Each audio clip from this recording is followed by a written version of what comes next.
Okay, good evening, everyone. Welcome to the webinar entitled Building a Band or Choir Program from the Ground Up. My name is Dr. Tamisha Price Brock, and I want to thank you for joining us today. The purpose for this webinar is basically to give tools and strategies for those who are either novice educators or seasoned educators who may be facing challenges with building a program or rebuilding a program just as a result of the nature of the program you currently run or as a result of the impacts of COVID-19. So today with us, we have four special panelists. We have Ms. Shawn Batten, Mr. Charles Connor, Mr. Aubrey Simmons, and Dr. Denise Payton. And so I'm going to start by asking them to tell us a little bit about themselves. We'll start with Ms. Shawn Batten. If you could tell us a little bit about yourself, your educational background, musical background, and professional experience. Good evening, everyone. I first would like to thank Dr. Brock for this opportunity to be on this panel. It is really great to be a professional in this field and be allowed to talk about it. So that's the first thing I would like to do. My background consists of well, I was a musician from 5th grade. Most people start in middle school or elementary school playing, and that's what I did. My primary instrument was flute, and I played all through high school as well. And when I went to college, I was actually not a music major. I was majoring in public administration, and I didn't like it. And I took the placement exam, and I became a music major at Virginia State University within that year. I did complete my undergrad work with Virginia State University, receiving a bachelor's of music and my endorsement in education. From there, I began teaching actually in Smithfield, Virginia at Smithfield High School, and taught there for 3 years before relocating in Greensville County, Virginia in Emporia at Greensville County High School, where I've been here for getting ready to be 24 years. I received my master's degree in curriculum and instruction in music from Longwood University, as well as a administration and leadership degree from Hampton University. I'm currently finishing up the final phase of my dissertation for my doctorate in education from my home school, again, Virginia State University. As I said, I've been teaching for 24 years. I've been in 2 school divisions. I have endorsements in vocal music as well as instrumental music and administration. I'm the co-founder of the Tri-County Band Festival that is held here in Central Virginia. And I have currently been the department chair for fine arts at my school for 16 years. And I also am the band director, not just at the high school now, but at a middle school and high school. So I'm literally at 2 schools at the same time, mostly every day. As I said, my primary instrument was flute, but of course, as band directors do, we develop other talents. As far as musical instruments, if I had it to do all over again, I might have been a tuba player first, who knows? Indeed. Thank you so very, very much. Mr. Charles Connor, if you would tell us a little bit about yourself, your professional background, and your musical background. All right. Good evening, everybody. Hope everybody's doing well. Can you guys hear me good? Here we go. All right, cool. All right, my name is Charles Connor, also known as Chuck. I was born in Brooklyn, New York. I'm a military brat, so I've moved around a lot, but Fayetteville, North Carolina is home. I'm newly engaged to the lovely Dr. Lanisha Williams and a proud father of 2 great kids, Evelyn and Amir. I'm a 2-time HBCU alum at North Carolina A&T State University and Fayetteville State University. I do have my Bachelor of Arts in Music from Fayetteville State University, and I was a lower brass major. I've recently just completed my Master's of Music Education from Vandercook College of Music, located in Chicago, Illinois. My professional experience, I started off as a full-time sub in between Fayetteville, North Carolina and Spring Lake, North Carolina at Walker Spivey and Bayreuth Williams Alternative School, where I was teaching general music during my senior year of college. You can ask me offline how that all worked out. It was kind of crazy, but that was my first experience. And then my first band position was a director of bands at Hope County High School, located in Rayford, North Carolina. And then after that, I moved to Chicago, Illinois, and started a program at Butler College Prep Charter School, which is part of the Noble Network of charter schools in Chicago, Illinois. And then most recently, in 2019, came to Canyon Springs High School, also Law and Leadership Academy, located in North Las Vegas, Nevada. And I serve as the director of bands and recently the department chair. I also coach high school basketball. I've done freshman and JV. Don't ask me how I fit that in my schedule, but I've done that as well too. And I'm a member of Kappa Kappa Psi National Honor Band Fraternity Incorporated, and also Alpha Phi Alpha Fraternity Incorporated. Thank you so very much. Mr. Aubrey Simmons, if you would tell us a little bit about yourself and your professional and musical background. Greetings, everyone. Good evening. Thank you, Dr. Brock, again for allowing me to serve on this panel with such great educators. I actually know Ms. Batten from many times just seeing her at competitions and things, and me and Chuck just came up in the ranks together. So in different schools, but of course, and then Dr. Payton, her resume just followed, just speaks for itself as well. So thank you again for allowing me this opportunity. Again, my name is Aubrey Simmons. I am the director of dance currently at Bradwell Institute in Hinesville, Georgia. If you don't know where that's at, that's between Florida and Savannah. So just kind of west of Savannah a little bit. I'm an undergraduate, a graduate of North Carolina Central University, where I studied ethnomusicology. That was my degree. I have some master's credit from Messiah University. It's now university, used to be college. Percussion by trade, actually picked up euphonium and baritone in college because of the deficiency that we had there at the time I was marching.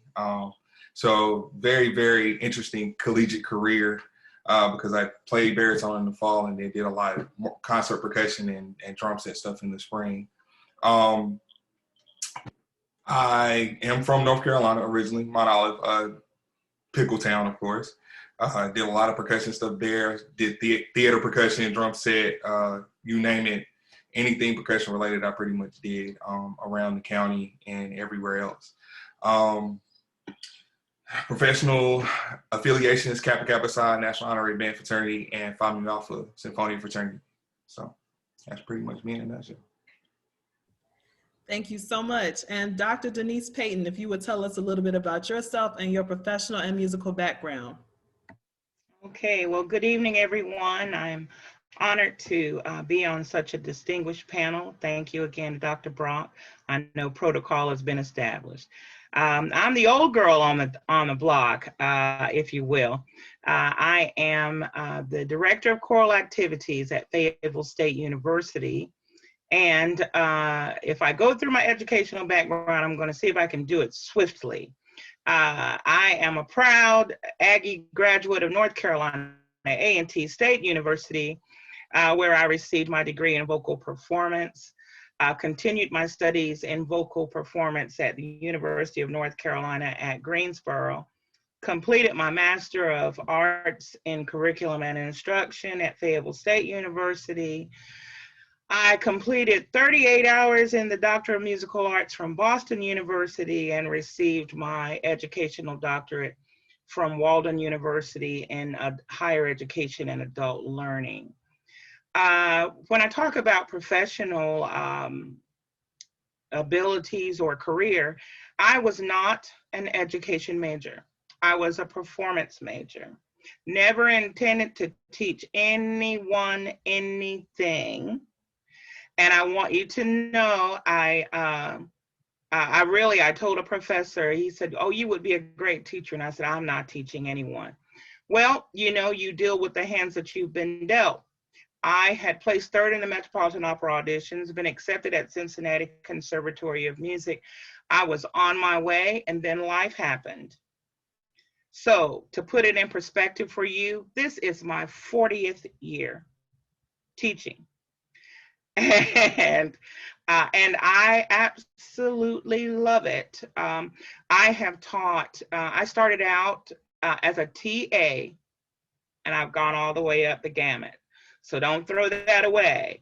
I did TA work because I had to complete the educational requirements for education, and took what was called then the NTE, National Teachers Exam, and passed.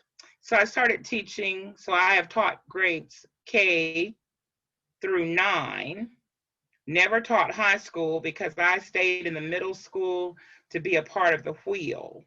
You know, in music, there came a time in North Carolina where you had to teach music and math or music and science.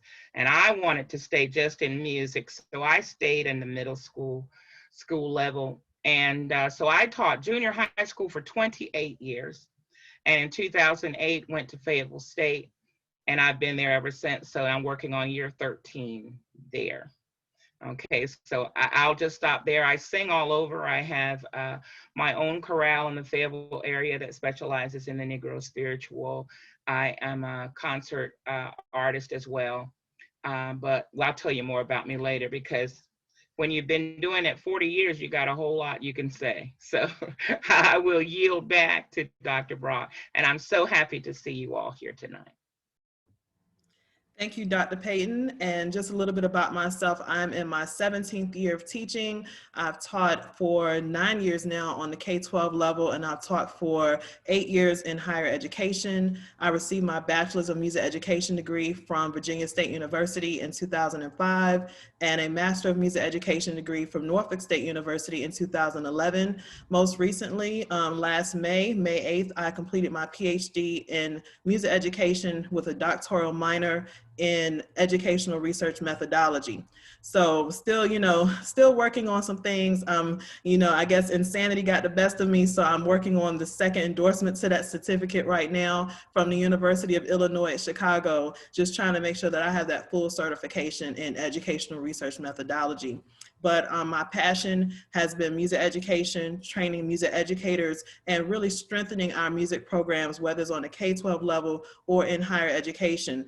Thus, the basis for this webinar tonight. This webinar was born out of a poll that I did on Facebook about 2 months ago, in which there are, give me 1 second. Dr. Brock. I launched a question on Facebook maybe 2 or 3 months ago saying, hey, what are some things you wish that your advisors or professors had told you when you were in college that would have made you a more effective teacher? Or if you changed your major out of music education, what is something you wish they had told you that would have made you stay or made you complete your music education degree? A lot of people have come back around to teaching music after leaving the profession or changing their major to either performance or individualized studies or interdisciplinary studies, and now they're back teaching, where teaching was their desire all along. They may have just run into some challenges or were deterred from the profession because of challenges they face or uncertainties they face in their undergraduate degree program. So this webinar, the title for this webinar stemmed out of an overwhelming response. Over 70 people on Facebook said, we need help building a program from scratch. We wish we had learned how to build one from scratch, because 9 times out of 10, we have large dreams in college and we think we're going to walk out of college and walk into a turnkey program and we're going to have full instrumentation or a full voice choir and we're just ready to go to competition. We're going to look good and sound good. And the reality of it is you'll walk into 10 people or you'll walk into 35 people and you're expected to make magic. So that's the purpose for the webinar tonight. So it's going to be done in 2 parts. The first part, I'm going to ask my panelists some questions based on some things that will help give you helpful tips and strategies for building or rebuilding your band or choral program. And then after that, I'm going to allow them a platform to just share some things that have worked for them over the course of their career. So that's the second part. And then we're going to finish up tonight with a Q&A session in which you can be fully interactive and ask anything that you want to ask. This is a safe space for you. So, if there are some challenges that you're facing and say, hey, look, I need to know how to get over this hurdle, whether it's an administrative challenge, whether it's a budget challenge, or whether these kids are just, leaving the program. I can't get them to stay engaged. Whatever you want to ask tonight, this is your platform to get the answers you need. And the goal is to give you tools and tips that you can immediately apply to your program starting tomorrow. That's the whole point of wholesome and relevant or applicable professional development, is you want to leave with something that you've taken away that you can immediately apply to your program, not just another, oh, we had to sit through this PD session that had nothing to do with the arts or nothing to do with our area. So when you leave this session tonight, I want to make sure that you're fulfilled and that you have the answers to some questions that have been plaguing you maybe over the course of this year or the course of your career so far. Okay, so we're going to get started. For my panelists, and just to keep things in order, I'll call on you, but each one of you will have a chance to speak. Describe your ideal band or choral position. What type of position did you dream about or imagine having when you were a major in college? Before you stepped into the field, you decided, I'm going to teach. What was your dream position? What did you expect? We'll start with Mr. Connor. All right. Man, ideal band program or instrumentation.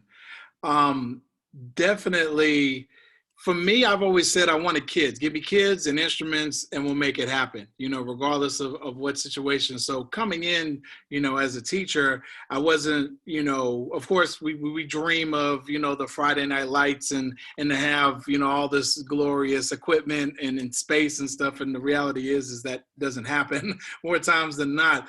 But for me, it was just I want kids that are interested and just give me the support, and so that was in my mind in the forefront. Again, supportive administration was something I always knew that going into any job, you got to have a boss that supports you, and so that's something I knew to be important. And also, finances, coming in, we all know that finances are very important to build anything. You can't buy a tube at Walmart, and so it's expensive to run a band program. And so I knew coming in that, I would need those things to be able to rock and roll. But most importantly, it was just passionate kids and an opportunity. Indeed, passionate kids. That's something I think we all desire. Ms. Datton, how about you? Of course, our ideal band program is to walk into something that's established, equipment-wise, it's established. But when I look back on my experience, I looked at the band directors that were around me. When I made that decision to step into the band program world, I had to realize that a lot of people were going to be dependent upon me. So I had to I was looking for mentors or looking at the people that kind of influenced me to make the decision to even take this type of position, to even pursue this type of career. So the band world has changed a lot. If I've been in the game for over 20 years and I think back to who my mentors were, they were mostly men who were at their times were probably in their late 30s or 40s, who had already been teaching for a while. And you didn't see a lot of females in this kind of program or even in this profession. You saw us as choir directors or middle school or elementary school music teachers, but you didn't see us in these high school. Back then we could wear, like now we wear warm-ups when we go to competition. Everybody looks sharp and, Adidas, Nike, whatever they're doing, wanted to wear. But back then you wore your suits. And so the few females I did see in the game, I was going to make sure I had my suit and made sure I had, comfortable shoes. I wasn't stepping out in heels and stuff in the mud on a Friday night, but we had to establish ourselves in this position. And walking into an ideal program, you have to have an administration. I wanted an administration that was going to accept me for who I was, to understand that, she's not weak. She can handle equipment. She can handle telling male students what to do. She can handle marching band because it does come off kind of masculine sometimes. But to understand that in the band, most of the time, there's not just men, but there are females too. So you have to find a district that is welcoming with that ideal that, you are qualified for the position, not just I want the tradition, whatever that was for that time. So an ideal program is I wanted to have a strong feeder program. Was I going to walk into a program that I'm like, well, where are the kids going to come from? Like Chuck said, you can't go to Walmart and buy them. You can't get a dozen of eggs and teach them to play instruments. So those are things that we have to be concerned about. Adjusting, having an adjustable budget, knowing that where you're going to start and where you're going to end up is important. And to know where your funding is coming from is important. So to have that discussion. Of course, it's ideal. We want to walk in and say, I need new uniforms. I need concert band music, and I need 5 oboes, knowing that, if you got 1 oboe at the school, if you got an oboe player at the school, you already say, okay, those are things that are ideal, but we know that possibly are not realistic. Also, having a good working relationship with your administration. I have not just one administration, but I'm dealing with 2 administrations, and they're kind of different. So I have to be able to be that chameleon and go in and understand the language of that school and understand what the expectations are from the administration and then be able to meet those expectations. So we don't always walk into the ideal situation. When we get into our background and we talk about the history, I have an interesting story to tell about that. That's going to say, you know what, why did you stay in that job? So also too, we want ideal instrumentation. I don't think it's just, you know, and when I say that, I said instrumentation. I use that word cautiously because some people will say, I just want a band of 120 kids. No, I'm not one of those people that want 60 auxiliary and 10 instruments. And the first thing I say in auditions, who's going to play the music? So I want ideal instrumentation. I want bodies who can read music and play and be consistent academically as well as far as being a musician. And then, yeah, and I want them to be an athlete too, because if the goal is to create a well-rounded individual. You create that, and that starts in middle school, you'll end up with an ideal student in high school, especially if they knew you then and they get to move up with you. So that's ideal. And also too, having an ideal, strong band booster organization, not keeping your parents at bay or being scared to talk to them, but having them understand what your goals and purposes are as the band director for their children. If you can do that, those components will make an ideal program. And to be honest with you, it's just like a good recipe. You can open up a recipe book any day and say, I'm going to bake that cake. And you can follow it to the T, but it doesn't mean it's going to come out right. So sometimes you got to adjust the temperature. You have to adjust how much flour you use. You have to adjust things. And in an ideal program, you're constantly making adjustments. So in college, you know, the dream and the goal was to automatically go to high school programs. I know when I'm looking at, if I was talking to a Barney Smart on a regular basis at Hampton University, or I'm talking to Harold Houghton at Virginia State University, or I'm talking to Donovan Wells, they're high school band directors that say, hey, you know what, you got what it takes to go to the high school level. And that's okay to dream. And that's a great goal. But to make that ideal, I have to say, am I ideal for that position? A lot of times we'll get out of school and we'll take the first job that we get or offer or interview for, or sometimes we just say, you know what, I can bite off more than I can chew, instead of keeping yourself humble. So I think as the band director, sometimes we need to remember that we are part of the process of being in an ideal program. We're the key component, okay? We're that vanilla, we're that yeast or whatever you're making. We're that component that makes it ideal. And I think if we can remember that, some of the other pieces can fall into place. Thank you. Very, very good information. And a couple of things that she mentioned as far as band boosters and things, we'll come back around to that later, because that may make for another episode on how to develop a strong band booster organization. I will say that the Greensville County High School Band Booster Association is one of the strongest I've ever seen on the high school level. They're one of the most consistent, and this is for almost 20 years. I've done a lot of business with them. So just to know that they're organizations that work, that's something we'll probably come back around to in about a month or two. Thank you again, Ms. Batten. Mr. Simmons, what about your ideal program?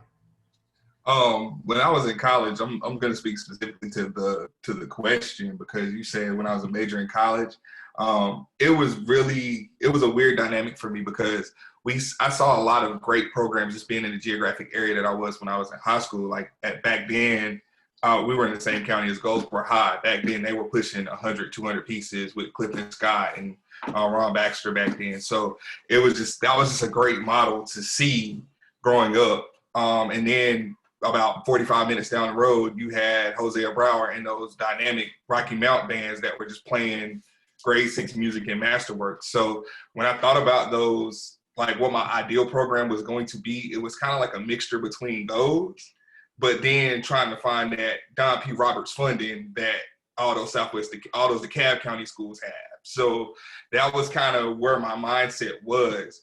And then when I was in college, I actually started to reach out to some of those directors to find out what the formula was, because band directing it's like a science, like Ms. Batten said, it's like baking, because baking is science, but it's science, math, and relationships. That's kind of my 3 things. That's what I really boil my career down to. am I going to have what I need to have to numbers wise? Are all the ingredients the correct ingredients to make the sound, the look, what I want it to be? And then are the kids going to really trust me? And do I trust the kids to make that happen at the end of the day? And the parents as well, because it's all about those relationships that you have to build. Administration, custodial, lunch, like all of that stuff. So when I looked at that, that was, and my dream position coming out of school was the Rocky Mount High School band job, because he was retiring when I graduated. So and that was one of those jobs that was just like, this is going to be one of those jobs that everybody's going to apply for. There were like almost 60 applications and 3 finalists. So, you know, and I knew I had what it took when I was a finalist for that job. So that was one of those things that was like, okay, I can do this wherever I go and be pretty successful at it. But again, my ideal, like I started writing, like there would be times I'd be on break in my library, in the music library, on my little netbook, just writing out what I wanted my program to look like just drafts upon drafts of like, okay, this is how we're going to do this. This is how we're going to do this. You know, and even going to like leadership camps up in Illinois with the Gary Smith from Illinois, and learning about the system and learning all those things, that kind of opened my eyes to some things as well. So just kind of putting systems in place and making sure that everything ran correctly. And then watching those Bethune-Cookman bands now. So now my ideal program is kind of changing, because I'm starting to think more infrastructure than product, if that makes sense. Thank you. And again, Mr. Simmons said some things too that we'll come back around to. It is important to network early, to get out there and network early, even before you graduate, and to have a plan. He said he started writing down what his ideal program was. You have to be able to articulate, one, to yourself first, what your ideal program is before you can articulate it to others. You have to know that for yourself. You can't say, I don't know, when someone asks you that question. Dr. Payton, would you like to add anything from a choral standpoint? When you were in school and you decided, yes, I'm going to do the music thing, what was your idea of the ideal choral program? Well, of course, with the choral program, you have to take an imperfect instrument and mold it and make it. You may come into your choral program in August and everybody can sing, and by December, the boys' voices change. And there goes your Christmas concert. Okay. Another thing, I just want to put this out here. And I know I have mostly band directors, but I'm also this person over student teaching right now in music ed at Fayetteville State. I have to enlighten you to know that you may finish everything, but you may end up teaching choir and band. So you have to have all of those skills as well. Okay, I see, yeah, you have to have those skills as well. But I'm gonna tell you, my focus whenever I go into a classroom is, for one, not to downplay my students' ability. Now, I did this I started like 40 years ago, as I said. So I had a lot of children that sang in church choir. It was wonderful. It was fabulous. They already knew how to sing in at least 3 parts, right? Because they sang in church. You don't have that now. You don't have children who have been a part of an organization. You don't have children that don't have baggage. And you know what I mean by baggage. You don't have children that are accustomed to you caring. All of those things, come into play. So for one, you can't put yourself up here and there below, because learning is lifelong. Those children can teach you, and you can teach those children. Now, I'm always accused of caring too much, but there is that old adage that says, children don't care how much you know, they know, but they care how much you care, know how much you care. And most of my students call me Mama P. They don't call me Dr. Payton, they call me Mama P, and I answer them. But when Aubrey said Clifton Scott, that was one of my classmates at A&T. So I don't know whether there is such a thing as an ideal program. I think that you have the capabilities of taking what you have. And I don't like that adage saying taking the lemons and make lemonade. You know what I mean? Because some lemonade is tart and some of it I don't like. So, I don't know whether I want to use that imagery. But if you take what you have and work diligently with what you have, you know where your kids were when you started. And if they can achieve, and they have achieved, and they may not be like anyone else, comparison is the thief of peace. You got it? Comparison is the thief of peace. Because some people walk in, they got everything. They got in with the administration, they're in with the whatever. And you're just concentrating on teaching. So I can tell you that don't come in with the idea of competing with anyone. You're not competing with anyone. You're building a program that's going to speak for you. And I've poured into a lot of students. And I have students that are teaching all over now. So if you can just remember that me personally, I don't see an ideal. I never did.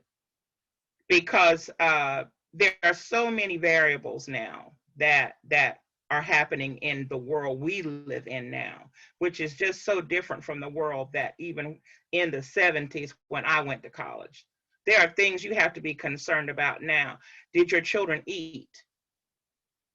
Do they have a way to get to practice? If they stay at practice, are you staying 2 hours later because you're waiting on someone to come and pick them up? I mean, it's all of those things. And so you have to deal with that. Yeah, we're the social worker, the nurse, the mediator. Music might be down there somewhere. You might be a choir director or a band director, but sometimes some of those basic needs come first. I'm sorry, Dr. Brock, I get so passionate about teaching and passionate. And so I know it comes across like that, but that's how I am with my students, because I'm a builder and I'm a lifter and I don't like negativity. And so if you're being negative, I've moved on to another place, But if you don't remember anything from what I've said today, I want you to remember that mantra that competition or comparison is the thief of peace. Because if you try to work in your programs based on what Mr. Connor is doing in his, and what Dr. Brock is doing in hers, and what Ms. Batten is doing in hers, and what Mr. Simmons is doing in his, you will never have your own. You will never have an identity as a musician. And I pride myself on having an identity as an excellent one. These people here who are on this committee, I'll bet when they walk in, people know that's excellence. And that's what you want. That's what you want. And I'll stop now because I could go on and on and on and on about that.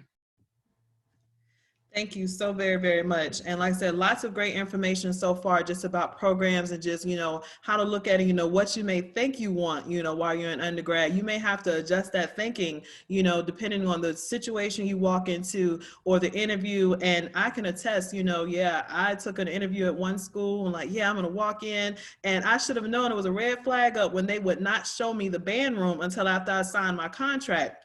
Then they finally showed me the band room, a nice sized band room. I knew about the school, lots of instrument cases on the shelf.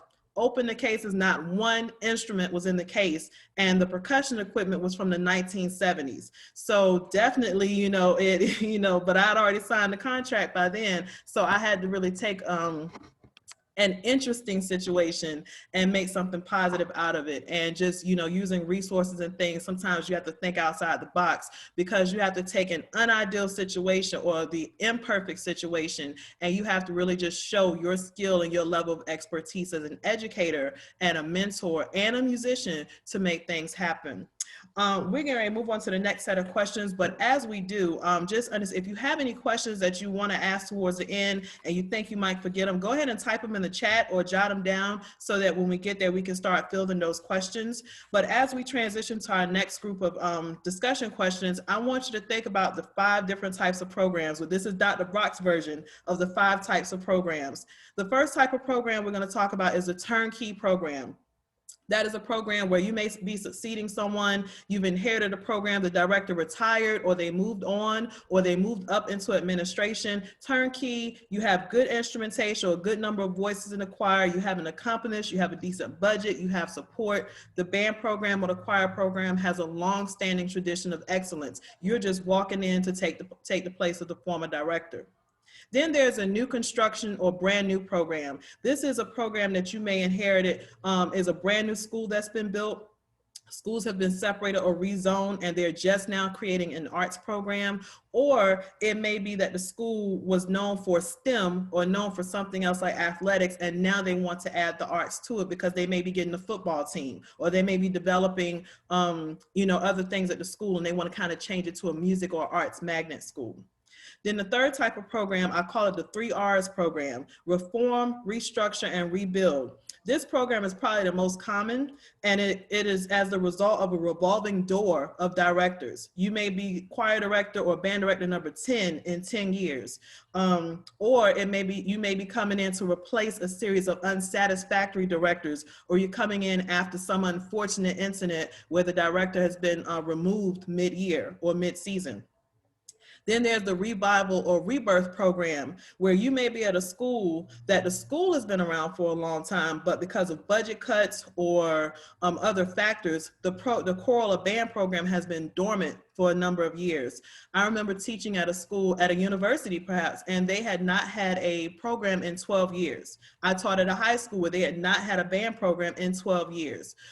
So a revival or a rebirth program. And then the last type of program is also very common, the combination program, where you may have signed a contract to be the choral director or the band director, but you're teaching everything. You're teaching band, choir, orchestra, strings, or you're teaching a combination of high school and middle school, or high school and elementary school. So that's what I call a combination program. So just think about those 5 different types of programs as we go through the next series of questions. The next question, this is for my panelists, and I'm sure you have been, because I handpicked you for the specific reason, but have you ever had to rebuild or build an instrumental choral program from the ground up? And I would like for you to describe that experience for us. And then as you're doing that, go ahead and combine the next thing. I want you to give us pointers to the keys for success when you're building from scratch, rebuilding, or reforming a program. I'm going to start this one with Mr. Simmons. If you could give us a little information, if you've ever had to build or rebuild a program, what you did, how you did it successfully, and what tips can you give for our participants today for those who may be rebuilding or reforming a program? My very first position was somewhat of a rebuild. I came in after a retired band. He retired, and I came in after him. Very respected in the county. A Bethune-Cookman grad. He had just been there a long time. I think he was there when they opened the school up, and retired from there. So when I got there,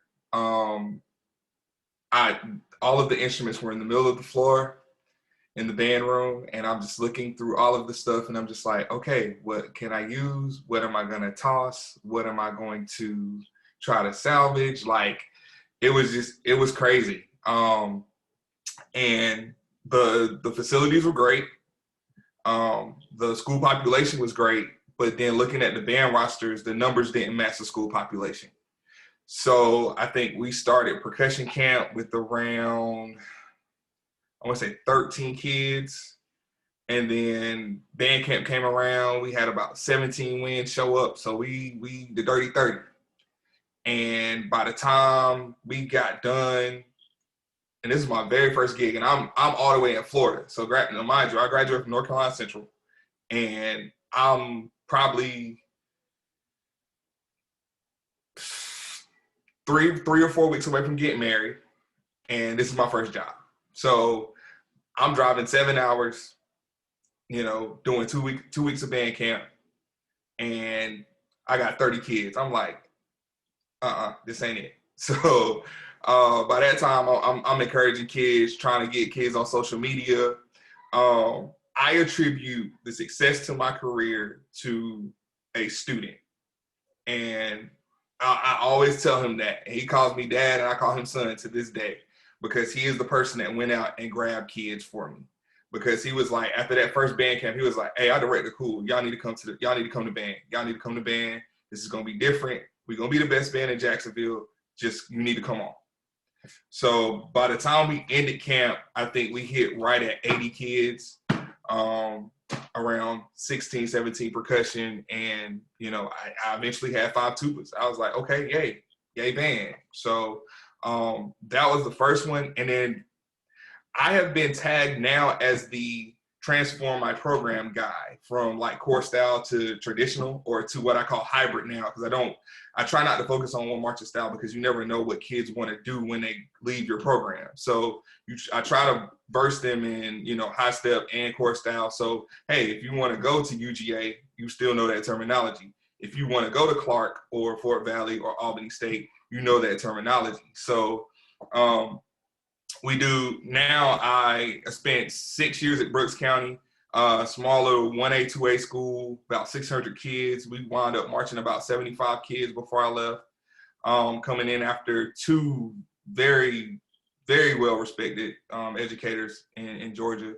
And, you know, that was tough, because I think I started out there with 7 or 8 wins when camp started. And, you know, first day of school rolls around, and kids are like, hey, I want to be in band. I want to be in band. I want to be in band. And then after the first performance, kids are like, yeah, I really want to be in band now. So that it's been a gift, because, you know, we put out good quality at the end of the day. And then when I got here to Bradwell, I came in after the band director before the guy I replaced was really, really good. And he left because they wouldn't give him an assistant, and the numbers were growing. The guy that came after him spent about 2 years here, really wasn't, you know, finding his groove teaching. So he actually went back to school, got his master's. He's doing well up in the Atlanta area. And but it was funny, because I talked to the assistant. He was like, yeah, the numbers, we don't have a lot of numbers. We may have about 60 kids that are here, that are in the band, about 60 that'll probably return. As soon as they announced I was director, I put out an intent form. Those numbers jumped up to about 130, because they started going back and watching videos of my prior groups. So it was crazy. We started band camp at about 110, wound up marching 130 my first year, marched around 130 last year, and then COVID. So you know, and even in symphonic band, my symphonic bands have grown. So it's all about, you know, making sure you have a good product, making sure you have a really good product. Again, keys for building: don't change for the sake of change your first year. Do not make change for the sake of change. A lot of those seniors are going to be stuck on tradition, and in some ways tradition is good. Like I can tell you, when I first got to First Coast, it was, we gonna play FAMU and BCU, everything. Cadences, songs. I was like, okay, wait, find me the music, we'll play it. If they cannot find the music, we don't play it. So then when I started writing stuff, they was like, oh, we like the sound that's coming from the band. Okay, cool. And I started teaching cadences. It was like, oh, this is different than everybody else in the county. Okay, cool. We gonna ride with this. So, and then I always leave something that they like. You know, you always leave something. You give something, you take something away. You give something, you take something away. So you have to give them caveats. Always give them a reward for something that they do above the standard. You know, I tell my kids all the time, I'm not gonna pat you on the back for something that you're supposed to do, but when you go above and beyond, man, I'm gonna give you the world, because that's how much I respect it. And I said, now, if you mess up, I will take all of that weight. I will take the blame. But when you succeed, it's all on you. So those were the big things that I would say. Definitely in your first year, assess. Like, go through the assessment phase. from instruments to academics to the things that you need music-wise to the support that you need. Even if you need a mentor. I will tell you, my first year in Jacksonville as a first-year teacher, I reached out to somebody that was in my district, Reggie Mitchell. He is still my friend now. I still call him to this day to say, hey, this is what's going on. What do I need to do? So, it's just make sure you assess. And once you do an assessment, write it down. Write down the solution. Do not just write down the problem. Write down how you can solve it or how someone in your district can solve it. Administrators like to see solutions. They don't like problems that they cannot solve or that they have or if you ask them to solve them, they're going to come back and ask you, okay, so where do I find this resource? Because they don't know unless they have been a band director. And in some cases you may, or a choral director. And in some cases you may look out and do that. Younger directors, shut up and listen to the older directors. They know more than you. They've been there. It's okay to shut up and listen. Even if you don't know them, just sit in the corner. If they tell a joke, laugh. And then they might bring you in a circle. I used to do that at MNC all the time. Hosea Brower, Richburg, Clifton Scott. There's a couple more I'm leaving out, but I used to do that all the time. And I do it down here now. Like I say to Quentin Goins, like I'm always like in their ear, like, hey, how do I fix this problem? How do I do this? How do I do that? Because they have those programs that have been there. They've been where I want to go. So I'm trying to find that formula to get there. It's not going to be their formula. I get that because it's a different demographic of kid. But again, shut up and listen. So, and that'll fix about 80 to 90% of your problems, honestly. Thank you so much. Some good information. A couple of tips, I included them in the chat in case, and this is also being recorded if you wanted to go back to this later. You all will receive this recording in your emails tomorrow. But just a couple of tips from what Mr. Simmons said. Peer recruitment, be versatile, avoid drastic changes in your program unless it's necessary in your first year. Be sure to assess everything when you first get the position. Don't just recognize a problem, but also think about the solution. And don't be afraid to network with seasoned and veteran directors. Moving on to Dr. Denise Payton. Talk about rebuilding a program or building a program and advice that you would give that are keys to success for building or rebuilding. Okay, let's talk first about a general music class / choir, if you have that. One of the key tips as a middle school or high school director is to make yourself relevant. Now, let me tell you why I say make yourself relevant. It's going to make you work harder, but it's going to be where they're going to contact you to ask you what you think ought to be done. Now, what I mean by that is parents not showing up for PTA. I said, I'll have my students perform. Okay. Parents came to PTA because their kids were performing, whereas before they were not. Okay. They need some entertainment for something. Now, I don't like that word entertainment because we are professionals and I really don't like to be considered entertainment, but I swallow that because I'm looking down the road as to when I'm going to say, well, since you're using us, this is what I need to make that happen. You always look beyond that. You're not selling your soul and you're not selling out. But you do have to think past that one event, okay? Another thing is be teachable. You may have graduated summa cum laude, and then you might have a principal that graduated oh lordy, and you are smarter than he is. But you just sit there and smile and say, well, yes, well, can I interject something here? And have you ever thought about it? Now, what I'm saying is you have to maneuver and recognize the community that you're in. If you've got the administrator that's like this, I give them that. Hey, boss, what's going on? You doing good today? Great. I got an idea. I would like to put my name on your schedule and talk to you about today. I sold more apple uglies. These are like apple fritters. Those are things that I sold to get a sound system in my room, because me as a professional singer, I teach with a microphone, still do to this day. Do not tax my voice at all because I also perform. Okay. Another thing, for those of you that may be choir or maybe both, do not be afraid to sit at that piano and play. You got the basics, and those things will come. Like I can now play the piano and sing somebody else's part at the same time.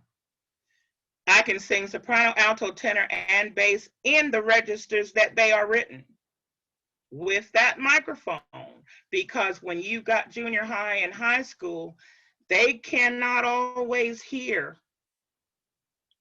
If you sing it up the register, they'll be with you, as opposed to down here.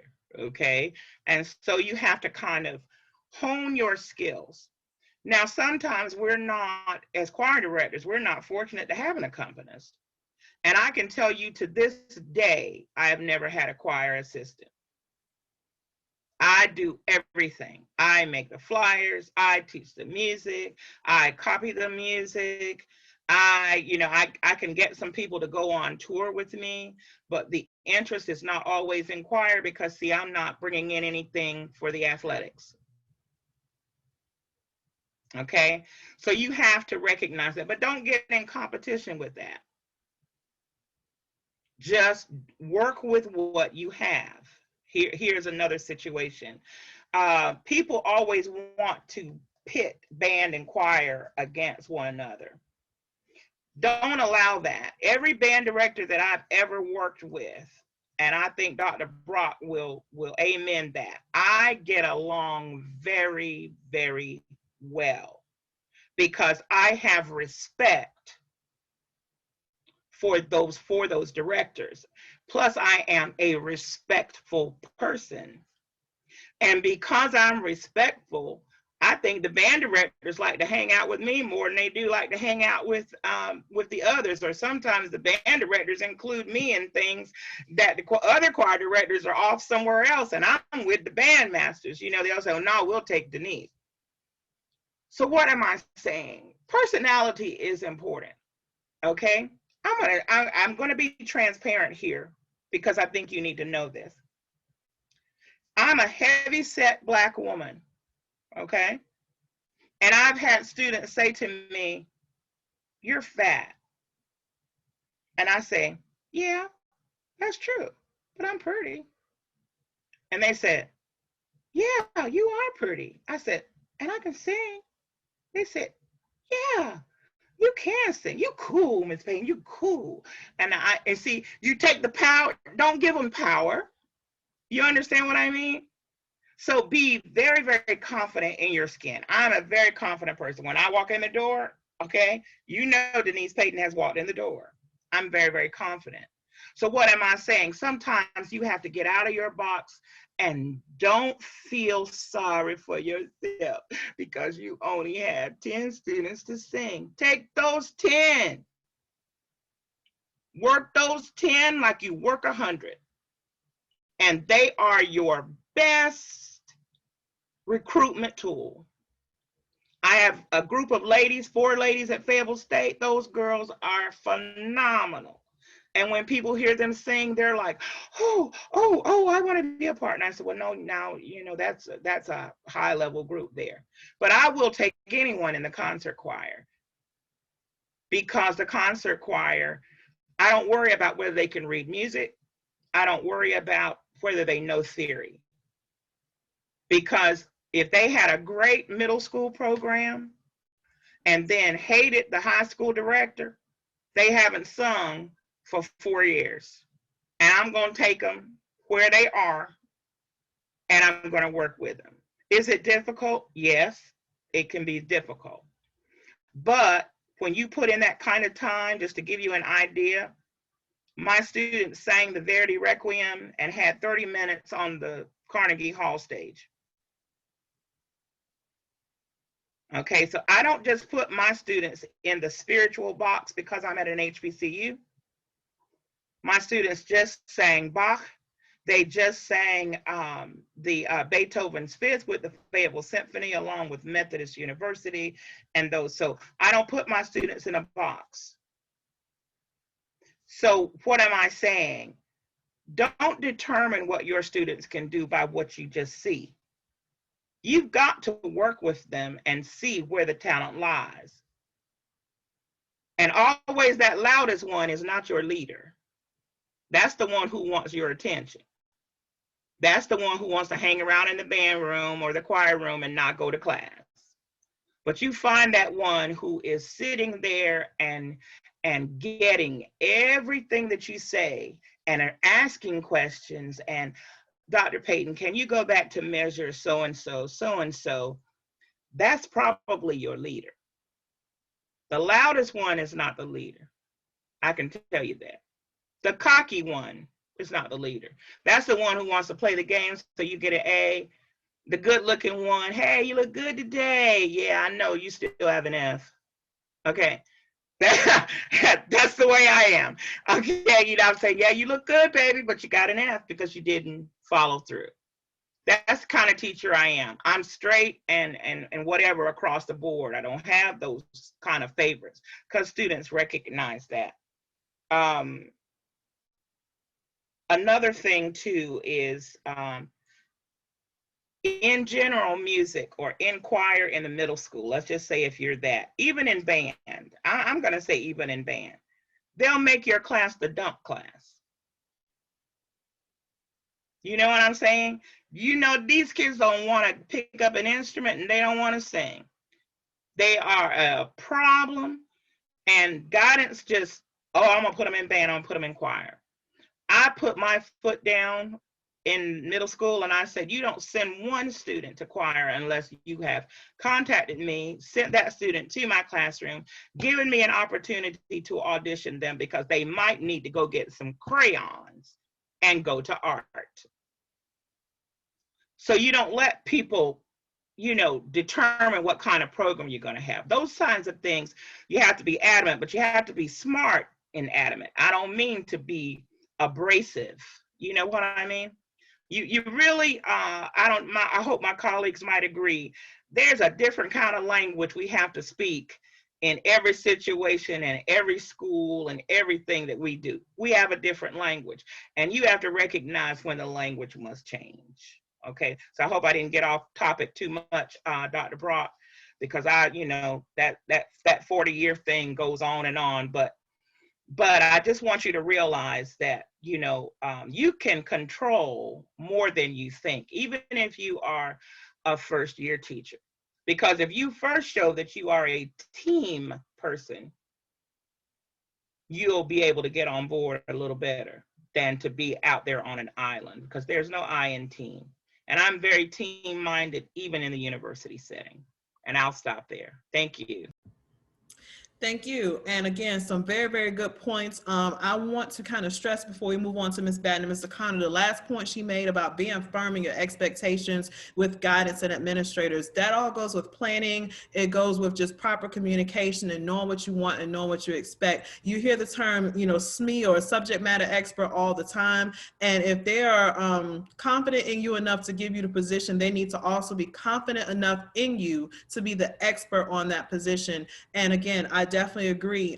You have rights as a music educator to put your foot down and to have those conversations with guidance, with your enrollment manager, with your assistant principal, whoever's in charge of student, the dean of students or whoever it is. You have the right, even on the university level, of course, to manage how students are enrolling in your course. It may not be that they have to do a full audition, but you need to be made aware of it. You need to know the reason for that student being in your class. Is it just because they were one elective away from graduating, or is it because they really need a humanities elective and there's something you can do to help mold or shape that?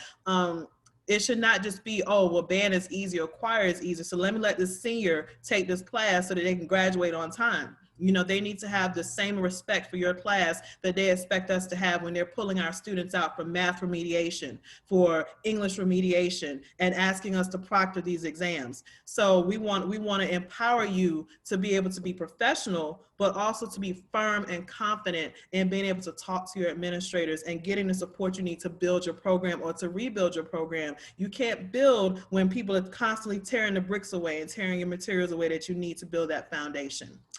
Ms. Batten, what about you? Building a program, rebuilding a program, and the keys to success. All right. I'm sitting here like, oh, this is such good stuff, guys. I don't care how long you have been teaching or if you're brand new. It's good stuff. It's great because I start my new semester with my students on Monday. And today I was like, you know what? Why am I doing this? It's too much. I get overwhelmed. And I said, you know what? And so the timing of this was perfect. It was absolutely excellent. Dr. Page, amazing. Okay. So of course, I have to talk about my experience. And I will say this on that checklist, Dr. Brock, far as the 3 R's, combination program and rebirth, I think all mine roll up in all of that. So you can't, there are multiple layers to these positions a lot of times. Specifically, my position here in Greensville County, when I took this position, I started the week of band camp, and there was not a list of expectations given to me when I walked into the door. All I know is they said, you're the band director and the choir director, and I need you to have a band on the field by the first game, which was 2 weeks later. So I said, okay, no problem. We start band camp and announce band camp, and I walked in the program with 2 kids, 2 students. One's leaning on the desk saying, I'm your drum major. And the other one said, I'm your drum captain. What did I sign up for? It's the first thing I said. But anybody who knows me knows that I have a sense of I don't quit things and I don't do well with failure. So I had to figure out a plan to make this program work. And I walked into a program that had been through a lot. So it wasn't just a rebirth that was happening, because these students wanted this rebirth. They wanted to rebuild, but they kept getting let down. And then, like you say, you walk into, you're a trumpet player? Let me put you on trumpet. You open the case, there's no instrument. So the first thing I had to do was find out the history of this area. I moved to this area, so I wasn't from here. I didn't know anybody. I actually didn't have anywhere to live. I was commuting an hour and a half away every day. And my principal said, I need you here. This is what I need you to do. And of course, especially if you're still, no matter what, you don't want to let your principal down.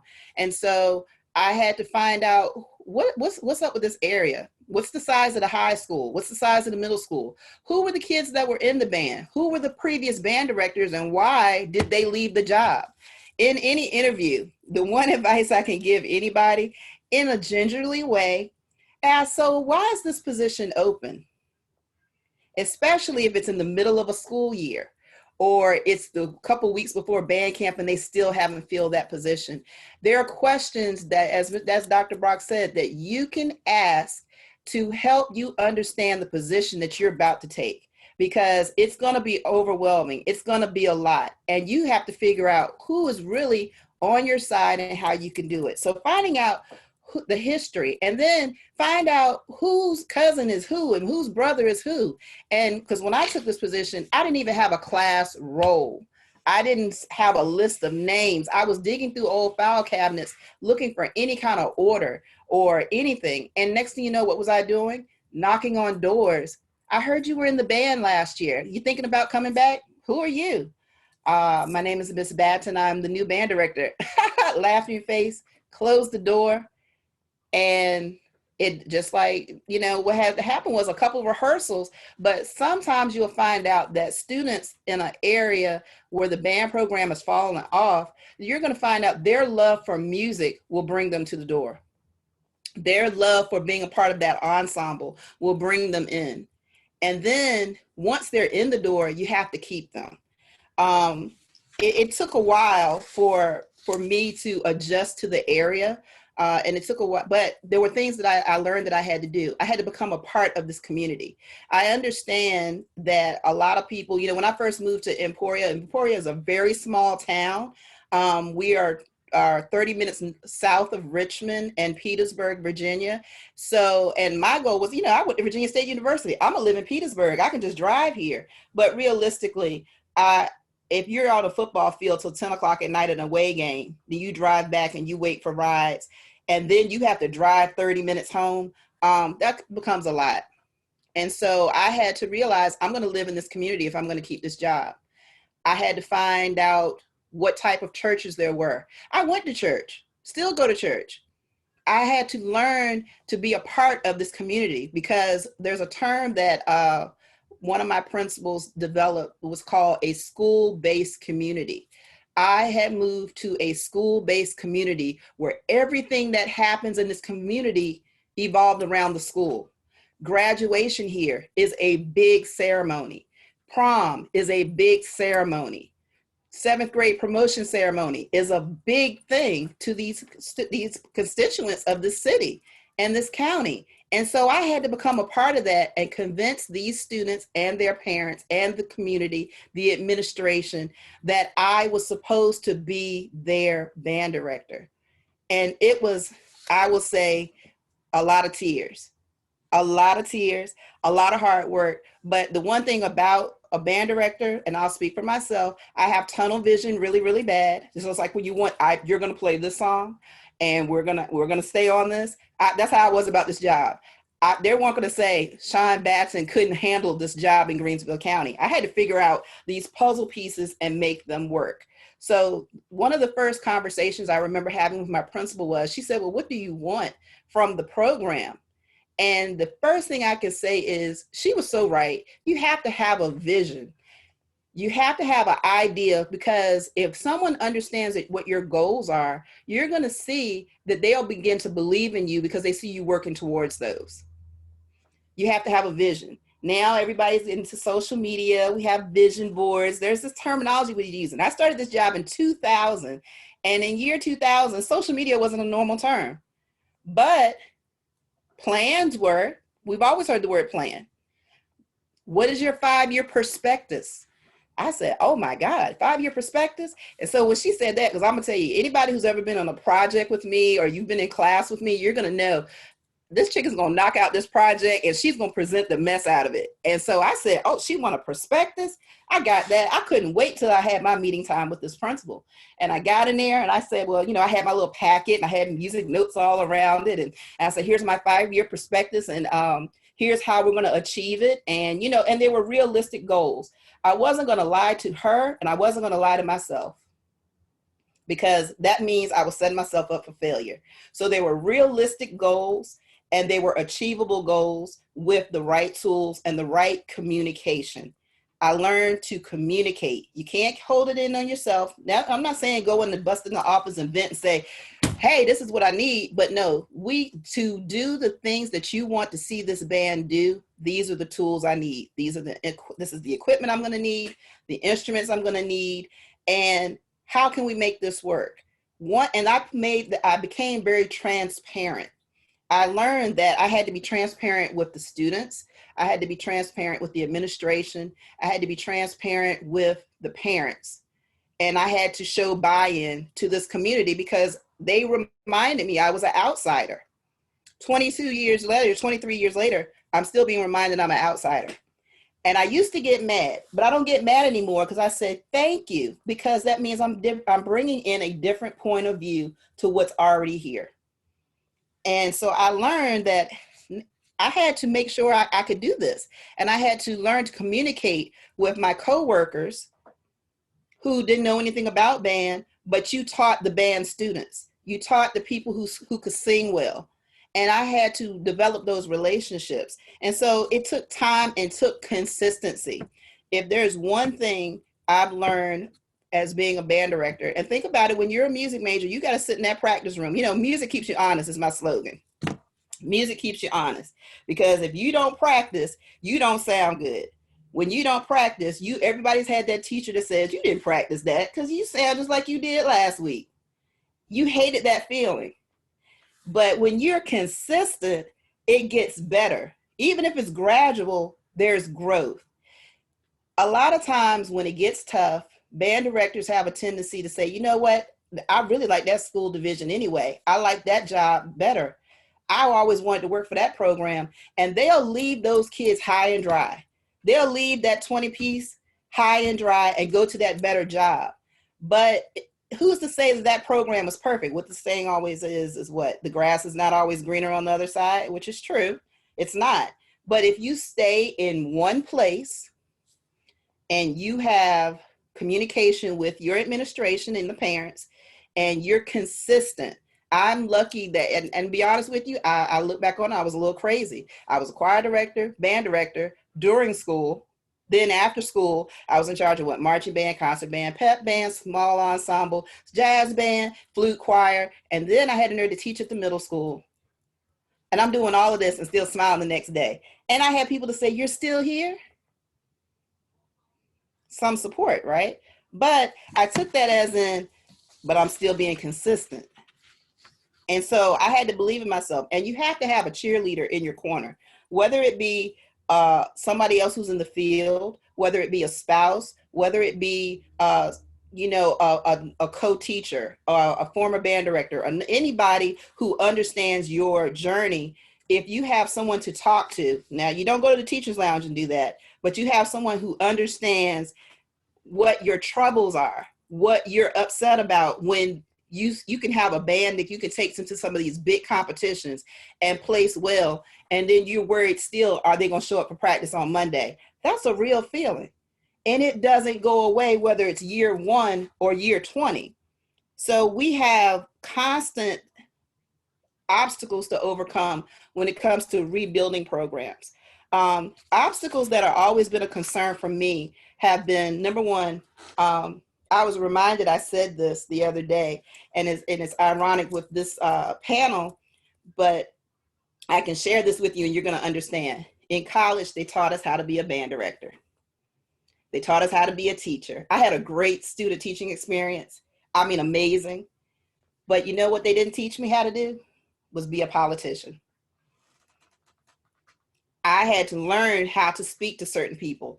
I had to, when I came to Greensville, I would have panic attacks if the superintendent was just in the building, because the expectation was so high and I was determined to meet them that it messed with me. And so any kind of education that you get into, I don't care if it's English, science, whatever you do, you have to make sure that you are physically and mentally able to handle what's put on your plate. And when it's too much, you kind of have to, it's okay to be humble and to be human and say, I need to step back a little bit. I need to take that off my plate. Maybe we don't need to do that performance. Maybe we don't have to play for every single basketball game during pep band season. Those are things that we have to be able to stand up for yourself and do. And sometimes it does get scary because you feel like you're by yourself. But important things such as time management. Band directors give up a lot of time. We have a tendency to stay in the band room more than we stayed in our living room. The pandemic, I don't know about for anyone else, but the pandemic, as sad as this event is going on around us, it gave me time. It gave me something that I could not enjoy except for when I was with my students, which was fine. I enjoy performing. I cried the other night because I didn't get to see them perform this year. But at the same time, I'm rejuvenating my battery. You guys are recharging me right now by having this discussion. So those components are important for helping me get through the next step. We can't hold it all in. That goes back to, once again, that mental health being a big concern. When you take a position and you learn the history of the school, you need to find out what kind of scheduling is involved in that school. Because some of us, I'll be honest with you, if I had it to do over again and I knew what 4x4 block scheduling was going to do to my band program, I don't know if I would have taken this position or my first position. But I had to come up with a plan. See, once again, I'm not a quitter. I had to come up with a plan on how to maintain this program based on block scheduling And knowing that right now, like this semester, if we were in school, I would have only had 8 band kids in my class and only 6 of them played an instrument. So when you see the Mighty G-Force performing, those are kids who volunteered their time after school. I had to find a way to constantly reward them, make them feel valuable, make them understand how special and different they truly are, because they don't understand. They could work through anything. If you can go through 8 hours of school and still do 3 hours of a rehearsal, that's an amazing person. I used to call them my superheroes. I learned that verbal confirmation in a small town was award enough. I didn't always have to go and spend money, or it might have been just, I'll treat you to dinner so you didn't have to worry about eating. You have to learn your students and you have to learn the people. One of the things that was an obstacle besides the block scheduling when I first got here was I was competing with sports for students. And I had to learn, like Dr. Payton said, the loudest student might not always be your best student. That trumpet player who could play all their scales might not be the best section leader. Or just like I learned that, you know what, if I have to fight over a student, I'm going to let that student make a choice. I never want a student to feel like they have to divide their time to the point that it hurts them or scares them. I'd rather them be happy and say, hey, why don't you just take my class and you do football this semester and then you do concert band next semester. I'm willing to sacrifice that because, yeah, that might have been the greatest trumpet player and the trumpet player I needed to take to nationals or the regionals, but I'm willing to have a consistently strong program and a well-rounded student who can say, hey, Ms. Vandal, give me a recommendation, not based on did I do marching band or not, but on the fact of I'm willing to give a little. And a lot of times we think that we're looking weak if we give a little, but we're not. We're actually, that compromise, that short compromise will lead to a long benefit. That tiny little compromise will lead to a big benefit later on. I always tell people to be careful of the social situations. I live in a small community and I don't do a lot of social media. I just don't. And I've always been that way. But when you're living in a small area and, you know, believe it or not, it's hard to go buy your groceries in a small town when you're the band director or the choir director, because you're constantly in front of people. You're always on a stage. So when you go to the grocery store and they're like, oh, you buying a loaf of bread. What brand you buying? They're not being funny. They're actually curious about you because you're their local celebrity. That's not being arrogant. That's not being cocky. That's being real, because they can touch you. They can see you. They can speak to you. And then when you take them places and they're like, how do you know that person? How do you know that person? They want to be a part of that. So you have to be transparent. You have to allow them to, of course, maintain your privacy, maintain parts of your life that you're not having the band a part of, but at the same time, allow them to understand, hey, you have hobbies other than playing your instruments. You like to read, that you are an academic student. Every band director, for the most part, you graduated from somewhere. Your academia was important and you should want to continue learning. They're watching you. So if you continue to be, Dr. Payton said, be a lifelong learner. That is a consistent phrase that you hear in education. Whether you go the vocational route, the artistic route, or just straight, I just want my degree and you just do a 9-to-5 job, you have to have a foundation. And that's what's really important. And in the rebuilding of the program that I entered, I had to tell people all the time that I didn't give it just a year. And when it got really tough, year 2, I was still there. Year 3, I was still there. I blinked and it was year 8. It was year 9. And next thing you know, I saw kids that I didn't have to ask, you coming back next year? I didn't ask that question anymore. I could send out my information and I knew I believed in them and they were believing in me at that point. And then too, I'm gonna tell you where I did play politics with the parents. I mandated that if your child is in the band, I still do this every summer, the first band booster meeting, if you don't make another band booster meeting, you better be at this first one. Band camp starts, I expect to see you there because your child's a part of the band. Guess what, parent? You're a part of the band too. And that's my pitch. I tell them that because they have to understand we as the director have to understand they're giving up time and money. You live in an area, just like when we come out of this pandemic, are they really going to still continue to pay for that instrument? Use that gas to come pick up their kid? Are they going to want their kid to stop working these part-time jobs and be a part of band again? So it's always fragile. It just didn't stop because we were able to put an ensemble on the field. Every year I have to revisit that 5-year plan. By the way, that 5-year prospectus, I had accomplished it in 3 years. I accomplished it in 3 years. It took a lot and a lot of sacrifice and a lot of long nights, but it was worth it in the long run. Advice I would also give is be willing to accept help. Be willing to accept guidance. And as someone said earlier, I'll tell you now, I have people, you know how band directors are, or somebody that, especially if they're watching a clip or they watch somebody's practice, girl, guess what they doing down at such and such? And the first thing I do is stop right there. I don't care. The only band program I can worry about is Greensville County High School band program and what's going on in our band practice.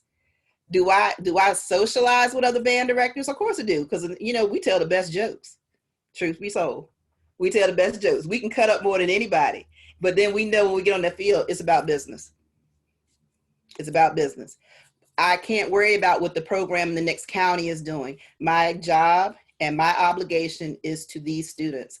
And when we realize that and realize what the problems are, we can work on those problems. But I really suggest that even if you have done a prospectus, revisit it every year.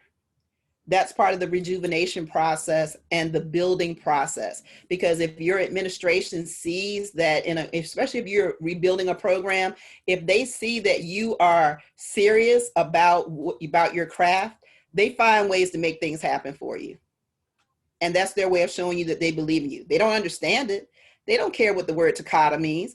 They just know that sounded good. Okay, that's all I needed to know. And that's that notch on the belt for you, that you can continue to rebuild your program, that you can continue to grow. And and to be honest with you, for every student that you lose, you're going to find another one. And it does hurt, but because we put our all into it. But at the end of the day, when I go back to my first 3 years, I did eventually find somewhere to live. I found a church in this area. I gave up a lot of hours. And to this day, I didn't start off teaching at the middle school. I asked to teach at the middle school because I knew that's how I was going to build my program here.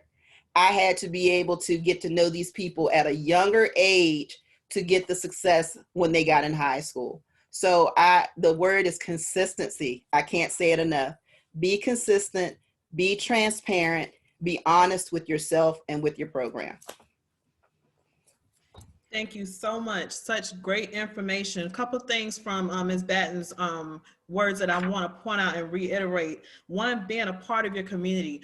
Two, a lot of the times some districts will mandate that their teachers live in the community in which they teach. I knew that a couple of years ago when I was at Mississippi Valley State University, and I used to recruit a lot from Shelby County Schools, which is in Memphis, Tennessee. The Shelby County school system has a mandate that any teacher that teaches in their district must reside in their district unless there's an extenuating circumstance, which they only give you a certain radius, where if you have a home across the state line in Mississippi, you can't be but about 20 minutes or 20 miles from Shelby County, or you have to be willing to relocate, or you can't keep your job. There are some other districts that are like that. So that's something you might want to check in, but it's not all bad. I know there are some teachers who may have purchased homes and then you have to uproot for whatever reason and you can't immediately sell your home, but you may want to consider, if you can, being a part of that community, because the more you know about your students and their families outside the school setting, the more you're going to be able to navigate the success for your program. Sometimes the student that's giving you a hard time or not showing up is not that they don't want to, and it's not because scheduling is keeping them. It may be some external factor that if you got to know a little bit more about them, the community, their religious backgrounds, and why they can't do certain things after certain hours, then you'd be able to restructure and do some things a little differently to include all of your students.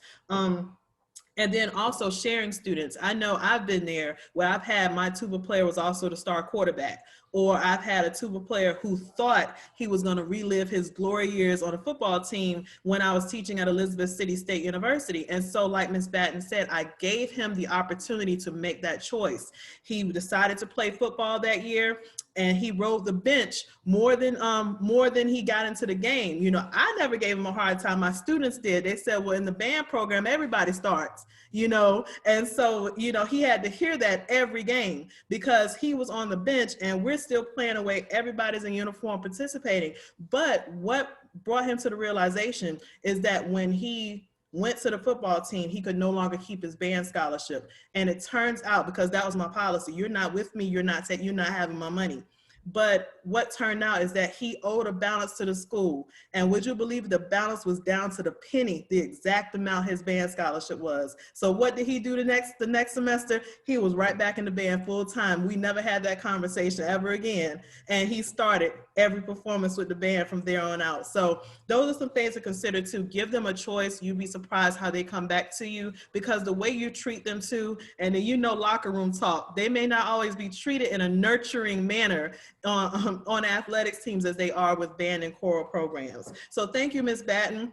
Mr. Connor, your situation is very unique because you have been in a rebuilding situation, but you've also had to build a program from scratch when there was a non-existent program. So could you talk to us a little bit about that and your keys to success, especially in Chicago public schools? That's like a double whammy right there. When you know, still to this day, the arts programs, if they have to cut it, they're the first to go in that city, in that district. So talk to us a little bit about that.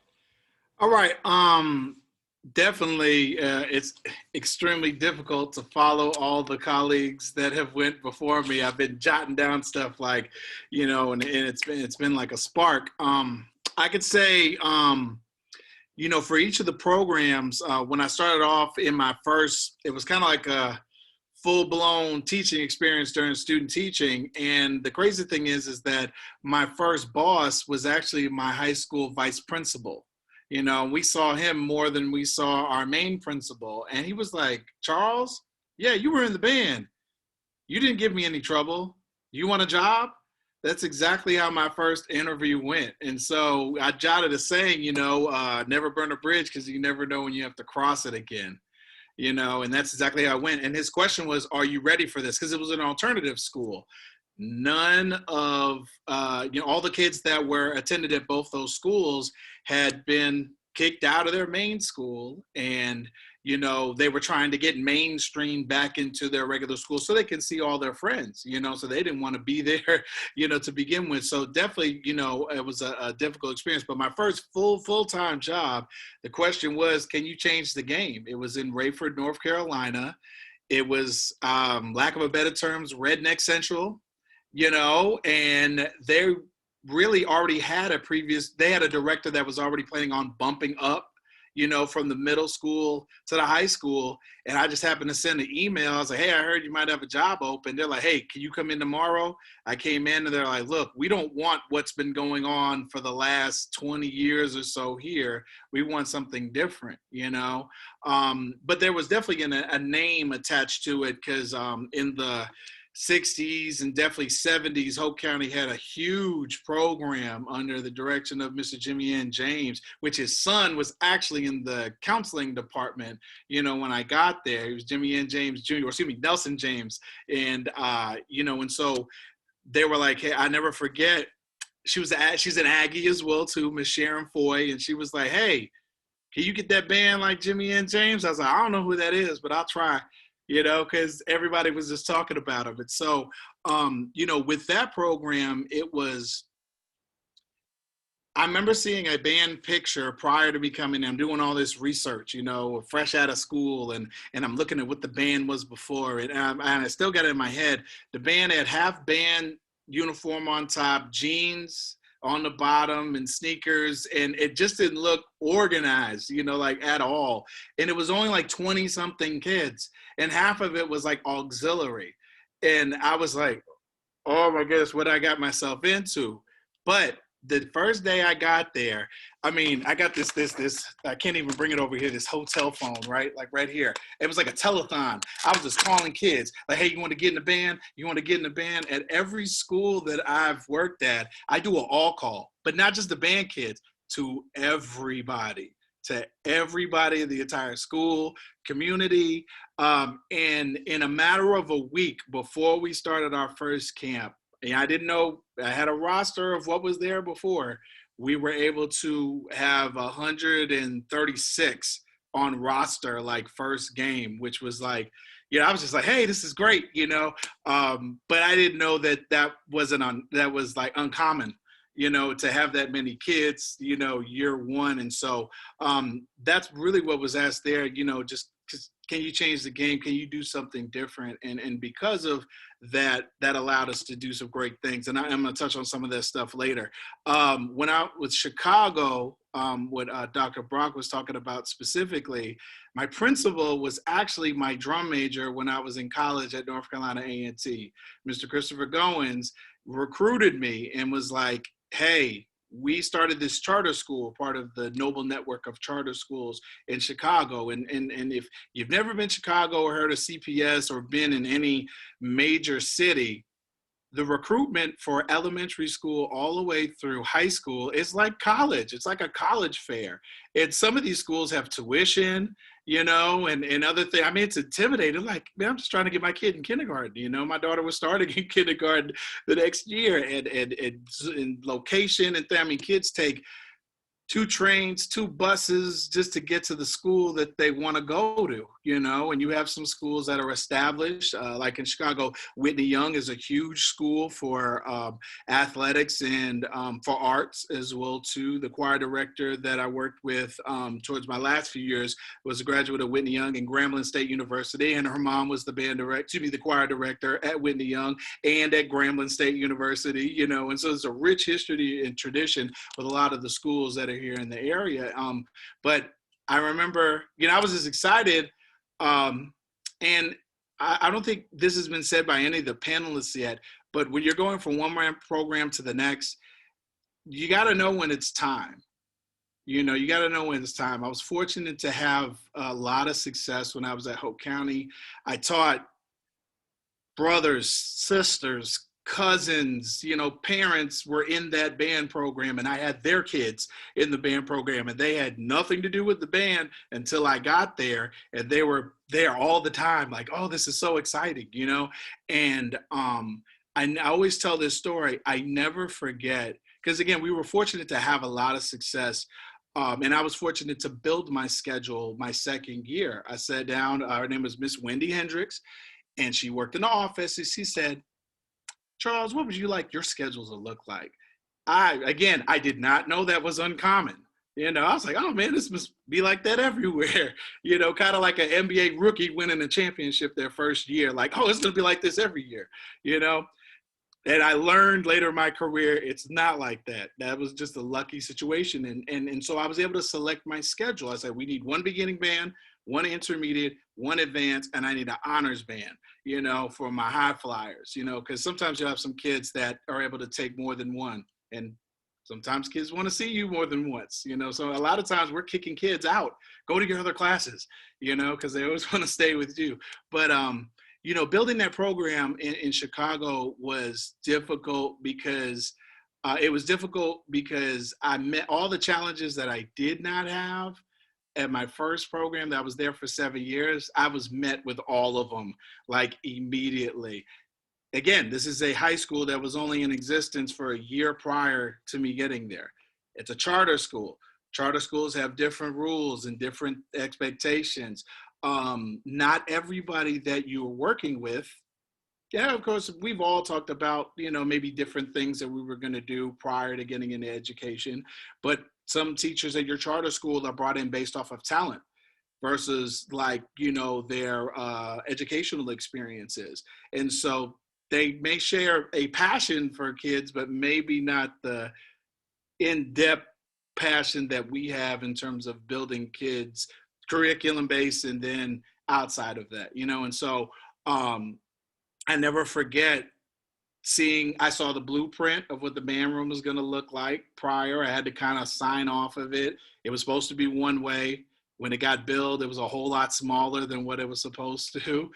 They built a conference room behind the band room. So when the teachers were meeting and I was having practice, I was always getting looks or like, hey, can you cut it down? Or can you, in my last few years, I stopped practicing in the band room. We practiced out in front in the lobby, in front of everybody, so people could see what we did, also because of like acoustics as well too. And we can talk about some of that other stuff, being in a small room or a certain room for a long period of time and years can definitely take a toll. I chuckle sometimes and I have to text my band directors and tell them I apologize, because I used to be that kid laughing at my band director pulling the score closer because they can't see it. And guess what? I'm that band director, right now. They're like, Mr. Carter, you okay? I'm like, man, I can't see it. The notes are getting small, Mr. Tim Chambers at Fayetteville State always used to put his in portrait mode. I'm like, man, once you get it to, to landscape, he's like, man, I can't see it. He's like, you will get there one day, And so, so again, it was difficult there because I had some challenges that you couldn't budget for until you're in the situation. Like South Side of Chicago, it's a beautiful thing.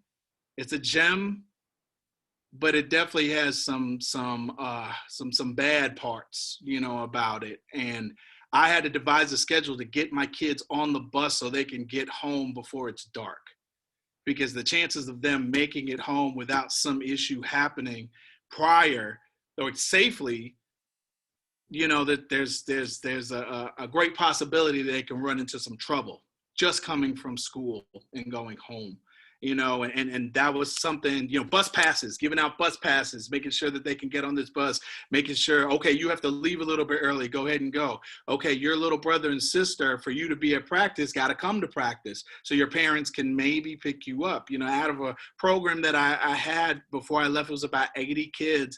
And all, mind you, these are all beginners. Most of the kids coming in at Chicago Public Schools, they don't have a middle school program. And so when they're coming into their 9th grade, they're like 6th grade in terms of beginning band. I think I had 2 people that had ever played an instrument that were in my program, but they were like, hey, we need a band on the field, And so it was definitely extremely difficult. But I remember when we sat down, we did a budget. I said, hey, this is the best way to do it, to get all these instruments, because and these kids need the best. That's another thing. If you're going to give your kids instruments, make sure you give your kids quality instruments. They need to have that. So many kids, and we've seen it in so many programs that it's like, what? Like, this instrument's not going to last the next 5 months, let alone 5 to 10 years. And so we were able to get some really good stuff. And I never forget when the truck pulled up and it was like Christmas in September, and the kids were just pulling it out and it was just, it was an amazing thing, just for them to see that, because their reference, and maybe I'm showing my age now when it comes to band and stuff, and maybe just the marching band specifically is Drumline. You're like, yeah, I saw Drumline when I was a little kid, and I always wanted a chance to do this. And I'm like, man, I was in school when that movie was being worked on, and so I know a lot of people that's in there, and so it's crazy. But I would say this, that position, I always said that position prepared me for everything else that I had to do after that, because it being a charter school, of course, having some different things, uniform policy, like kids could not go to class if they didn't have the correct belt on or the correct color socks, if they didn't have a pencil. Now, I always would keep some of that stuff just in case, because you never know what a student is going through. And I'm sure we've been through that and we've seen that. You never know. I mean, honestly, I think about a student right now that, she's in college at UAPB, playing in the band that plays alto saxophone, and she would keep her stuff, like her band clothes and everything, with me, because if it got home, it may got destroyed or missing or something. It happened like 2 years in a row. And I said, you know what, you keep your stuff here, and just some of the things that you have to go through. And we've all taking kids home when we know we weren't supposed to take them home, you know, and that's tough, you know, and it's tough for anybody, especially, you know, as a male band director. I never forget my first home game as a high school band director. I didn't leave till 3 a.m. Why? Because I had a young lady. Her name is Shannon. Played flute, and she played in the band at UNC Charlotte when they established their band there. And her dad, you know, I hate to say it, you know what I'm saying, he was out having fun, you know, kicking it. And I called him, and I could tell that he wasn't in his right mind. And I was like, somebody else need to come pick her up, or I'm about to call I'm about to call the police to come pick her up, because but I remember that. And I've had to stay on the phone with parents while I'm trying to make sure their kid gets home, because I'm trying to get home at a decent time. You know, we always have the saying, as soon as you go home, we can go home, you know? And but Chicago was definitely, it had its very rough spots, but then it had its joyous moments, you know, when you can teach somebody that doesn't know what a clarinet is, and then to make a sound, and then to sound good, and then to play, I've always tried to, like we've mentioned before, you give a lot, you give a little, and get a lot back. So I always tell my kids, I'm like, okay, let me know what songs you guys are interested in. Maybe we can try to work with that. Then you give me that, then guess what? You need to give me what I want as well too. And having that relationship, I used to have a jar that they could put suggestions in, you know, and then that just, now I remember at Hope County before I left, and it happened in Chicago as well too. They were like, hey, Mr. Connor, have you heard that new piece by Hulse? Have you heard that piece by Clifton Williams? You know, they start bringing some of these other things to you. You're like, yeah, like, you want to play that? Yeah, let's play that, you know? So just trying to have a big appreciation all the way around. But, you know, in Chicago, it was like, can you bring A&T to Chicago? And one of the difficulties was that the surrounding bands all came from like a particular style or conference per se. So when we stepped out, we already looked different. You know, our culture, our persona was different, and our sound was different than everybody else. And since then, they've kind of gone back to some things that are, you know, indigenous to the area. But, you know, people still talk about it. They're like, man, you guys we were like a unicorn compared to everybody else. You know, we didn't have tenor drums in a marching band. We had just quads.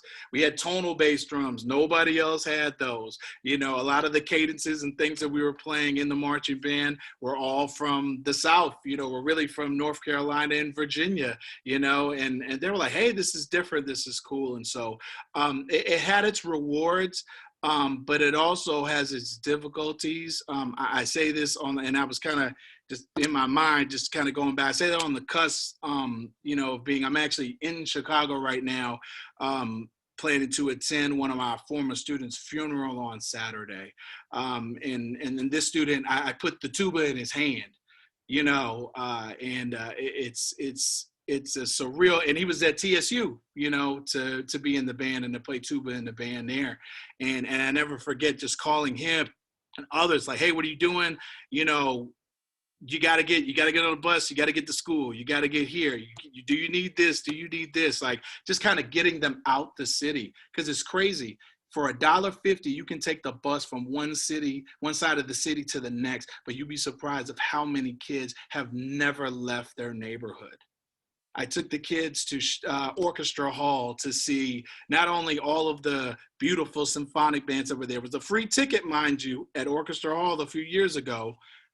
And TSU was actually playing there, and these kids had never been downtown that far, of course, never been in Orchestra Hall, and then they had never been to Chick-fil-A, which is right down the street. I was like, oh no, we getting all of this today. I'm gonna make sure you guys hear some really good music, and you can get some good chicken today, you know? And so it's just crazy just how easy, but how caught up you get in your area, you know, and how you don't want to leave your environment. And I say that to say that's what happened when I was leaving my program from North Carolina. I realized, I was like, I'm sitting in my office, I'm looking at our trophies that we were so blessed to receive by the years that I was there. And I realized, I was like, you know, I'm not fulfilled. I'm not happy. It's kind of like we were on autopilot for like the last few years. And while it was cool and a lot of attention, and Miss Batten was talking about, ain't nothing like that small town home attention that you get. We were always in the paper. I never forget our principal said, if the way he said it might sound bad, but he was like, if the lowest can appreciate you, just imagine what those other individuals do. And he said that because there was a guy with a white t-shirt that took a marker and put the name of our band on his t-shirt, and he would like wear that riding around the neighborhood. And he would just look forward. He couldn't pay to get into the game, but he was on the other side of the fence listening to the bands all those years. So, you know, I left to Chicago mainly because I needed a reset. I needed something harder. You know, a lot of NBA players talk about back in the day, they didn't take a break during the summer. They were playing. They were practicing. They went what we call towards the fade. You know, hey, we're going to go play in Detroit. We're going to play in Chicago. We're going to play here because we want to play the best all the time. And so I was like, I need to be in a difficult situation so I could be better. And then Vegas happened. I moved out here to be closer to family. But they were like, hey, we want an HBCU in Vegas. Can you do that? Because they remembered I had a fortunate opportunity to participate in the Las Vegas Classic in 2003, which is A&T versus Southern. Now, mind you, that's some years ago. And they're like, man, we remember that game. Or we remember when Howard came and they performed at a high school game. Like, we want this out here in Vegas. And so they recruited me to come out here, and it's been cool. Only 1 year really in the books. The rest of it has been virtual. You know, but it's been fun. I never forget showing a video of some things that we were going to do with my section leaders. Like, oh, Mr. Connor, we don't have a band like that. I was like, you do now. You know, and that kind of segues into my next thing. It's very important, you know, just your keys of building a program, establishing a culture. You got to establish a culture from the beginning, you know, and of course you can take good things from anytime I've been to a new program, especially Vegas, or when I started at Hope County, it was like, hey, what are some things that you do that nobody else does? Now, it was crazy at Hope County because they were like, they sung this chant that they did with the cheerleaders. And when they did it, I immediately put my hands in my face. It was the same one that we did when I was at A&T, and I never knew the words. We were just like, I was like, this thing has followed me everywhere, you know?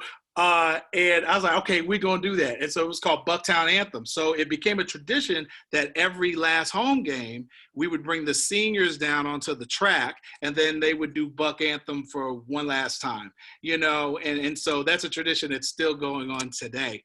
You know, I don't know. These are ones that were told to me not only in the professional sector, but just as jobs. And I can tell you that, I don't know, this may step on some toes, but like they say, if the shoe fits, wear it.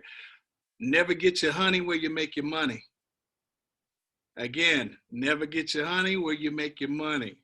Okay? And it's very important. I remember that was one of my first job, Mr. Gobble, my assistant high school principal, he told me that, and he was like, hey, like, make sure you understand this, young fella, okay? And I was like, yes, sir. The next thing, not every gig is a good gig. You know, my first year, I was going to everything. I mean, if they were having something at Walmart, the drum line was there. We had this battle of the bands. We're doing this. I'm trying to get the band out there. And I mean, I was hardly home.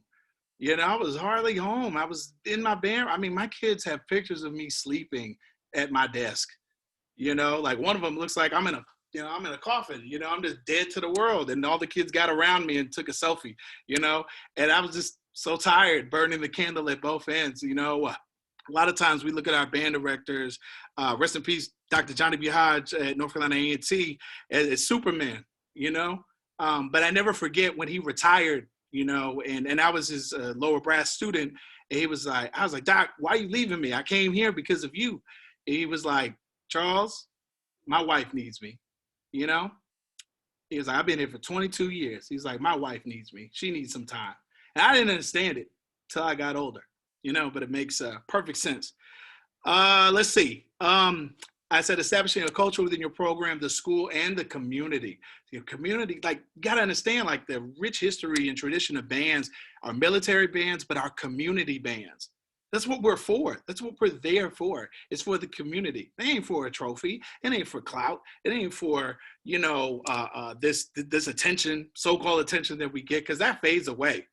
That fades away, but the community, if the community can embrace you, then like it's bad and said, you're like a superstar, a local celebrity. I mean, I had to change my times in Oak County to go shop. When she said that, I was like, oh my goodness, this is exactly, I remember hiding, like, oh, there goes some band parents. I'm going this way, because I know they're about to talk my head off, and it's 12:30, in the morning, and I need to buy groceries so I can make breakfast for my family, or get some gas for my lawnmower so I can cut the grass, so I don't get chewed out when I'm at home, like those type of things. I also say establish professional and personal boundaries. I remember Dr. Ruff at A&T used to have a red piece of tape on the carpet where his desk was and to the wall. And that's where students stayed. Now, every once in a while, he may invite a few of you in, to have a personal conversation. And that's after years of trust, but establishing those things. And when I looked at it at first, I felt kind of offended, like, why can't I come over here? But I had to understand it being on the other side of that desk, and it's important to do that. Effective communication and courageous conversations with other faculty and staff. I had some moments. I had some band directors in my career that were like, hey, if it ain't about the band, forget you, right? And I got that, and I understand that. And sometimes I took that approach. But then again, I realized, like, that doesn't help the overall goal. And sometimes you have to have those courageous conversations between you and a faculty member and say, hey, look, like, the conversations that you were having with another adult, there's kids around, and, your band kids are going to tell it. I think of one situation specifically, like, Miss Connor, they out there talking about you, and so you definitely have to establish those courageous conversations. That was a big thing when I was at Chicago. Like, hey, as a teacher, we're about to have a courageous conversation. This is what we're going to do. This is what we're not going to do, and that helped me grow a lot professionally. And then, like, with your band boosters, it's important, like, the personal boundaries, like, after years and years and years of course, we're going to do our job. We're going to do it effectively, especially as, former section leaders and drum majors as well, too. We're going to man our post and handle the job until it's done. Because we knew in college there was going to be some consequences and repercussions if we did not do that. And so as a band director, we take those personalities and, but I had to learn, like, hey, I'm still an adult. I'm still a parent, a husband, a father. And so we established some things which were really cool. We had some parent section leaders. So instead of me worrying about what the kids were going to eat before the game, guess what? Parent section leader, that's your job. Make sure the kids have some pizza, some pasta, something. Make sure they're drinking water. Like, we did that. And then we gave awards at the end of the year, for those parent section leaders. And they loved it. They're like, hey, I'm the tuba mom. I'm the percussion mom, like, and they make their own shirts and stuff like that. So that was always a big thing. And then also when I have my closed band boosters, like mom, I call them mom, the ones that would make sure that I would eat because I'd go all day without eating. Those ones would be like, Mr. Connor, you're good to go. And I would make sure it was okay. I got them on record with the school and they had an ID badge and stuff that I could go after practice and they would make sure that all the kids would go home. Like, we established a schedule, and that helped me out a lot just to get a few more hours of sleep or just kind of put my feet up and things of that such. I would say the next thing, just a few more things, again, trying to go through as quickly as possible, but just this thing just popped in my head. Anybody that knows me, I'm a huge Tar Heel fan, but I love Coach K. Coach K is one of my favorite coaches of all time. And I never forget one year, he chained up the locker room at Duke and made the players change in the hallway. And he was in the hospital at this time. He was having back surgery. And I never forget seeing that because they weren't living up to his expectations academically and on the court. He's like, nah, we don't do this. And so he's like, you're going to change in the hallway. And I think he made him wear old jerseys too. And so I sent him a letter And I got a letter back, and it was from Duke basketball. And I thought it was a sick joke. I was like, man, who sent me this crap? Because I'm a huge Tar Heel fan. But I opened it, and it was a picture, signed autograph. And he said, Charles, lead from the heart. Because I was telling him about some of the difficulties I was having as a teacher, and I respected everything he did. So, make sure you lead from the heart, everything that you do. If you're in the profession for money, my first superintendent said this, you're in the wrong profession. Go do something else. Just being honest, we're very blessed to do what we do. And sometimes it may lead to some financial compensation that you've never seen before. I was working like a Hebrew slave when I was at Hope County. And I remember coming to Chicago and seeing what I was making there. And I was like, oh, man, this is amazing. Now, of course, living in the city, cost of living is a whole lot more. But I was blessed, and I was thankful for that. But, a lot of times, of course, we're getting paid way less than all the work that we do. I'm like, wait, I'm leaving after the athletic director, and he's making this, and especially me, an individual as coaching before, I got to see the other side of it. And I'm like, wait a minute, like my band practices, and we do this. Like right now, I'm kind of going through a situation like, wait, we played for a tennis game this year, all basketball home games, all football games. We were about to do a golf match and play the national anthem. I was like, we play at all these sports. I need a piece of athletics. Like get my windsuits or something. You know what I'm saying? Like we need a piece of that budget because we're doing everything else. Sharpen your skills as a musician. Sharpen your skills as a musician. The areas that you are weak at, make them stronger. Mr. Roosevelt Pratt at E. Smith said, what you don't play needs to be underneath your desk. And you need to make yourself better at that. Because, as a young band director, a kid was like, hey, Mr. Connor, what instrument do you want more than anything? My dumb butt said, yeah, I want some bassoons. This kid showed up with a bassoon 2 weeks later. And I was like, all right, we got to figure this out together. So I went and rented me a bassoon and we were trying to practice it together. But, the things that you're weak on and some of our undergraduate experiences doesn't allow us to maybe have as many contact hours with some of these other areas like we should. As being a Vandercook alum, I see why Vandercook is amazing at music education. Why? Because the same amount of hours that you're going to major in your primary, you have to do that in the secondary, outside of piano.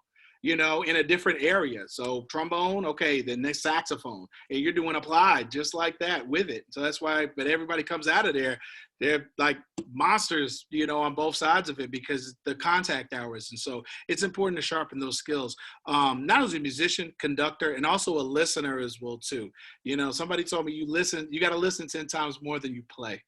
And that's important. That's why starting with class, even in virtual environment, dealing with COVID, start off with some music. And all my grad classes online, start off with some music and then talk about it. Hey, how are you feeling? How does this music make you feel about it?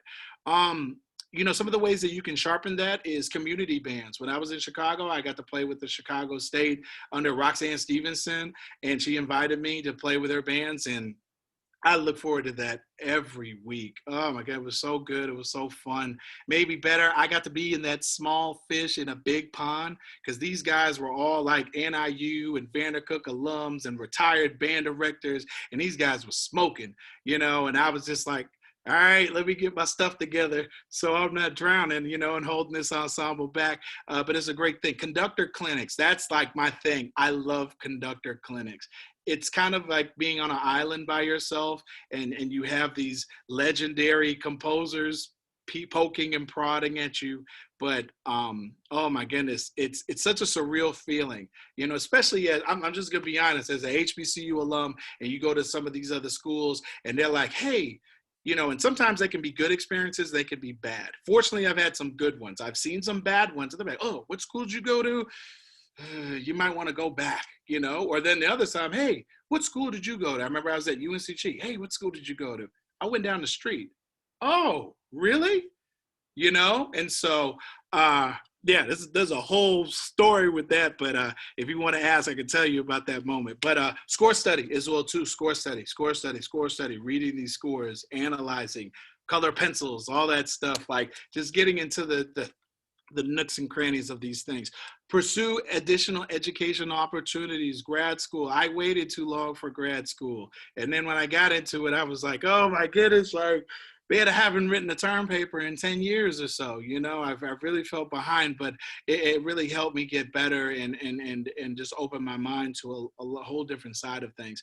A 10-year, of course, clinics, district and national clinics. I had been struggling trying to get to the Midwest Clinic for years, but I was always told once you go, you'll never miss. And even in the virtual, I didn't miss this year, and I'm not missing again. I think I went to the clinic one time in Chicago a whole day early. I took day off on the next day, but I went a whole day early because I was so excited. I was like, oh my goodness, I'm here a day early. I'm so sorry. Like, look, it's okay. But I mean, just being in those clinics, you learn so much. Share your vision with your administration in terms of things that you want, equipment, uniforms, budget. Like, they got to know how much you got to sit down with them and say, hey, this tuba costs this. This is one tuba, the maintenance. This is what it's going to take. Like, they got to understand that coming in. And a lot of times you got to ask that question before you get that job. Like, hey, what am I working with? You know? Again, like we said, not every gig's a good gig. That's the same, not only for your band, but that's for you as well too. You got to learn to say no. Like, no, this doesn't make sense.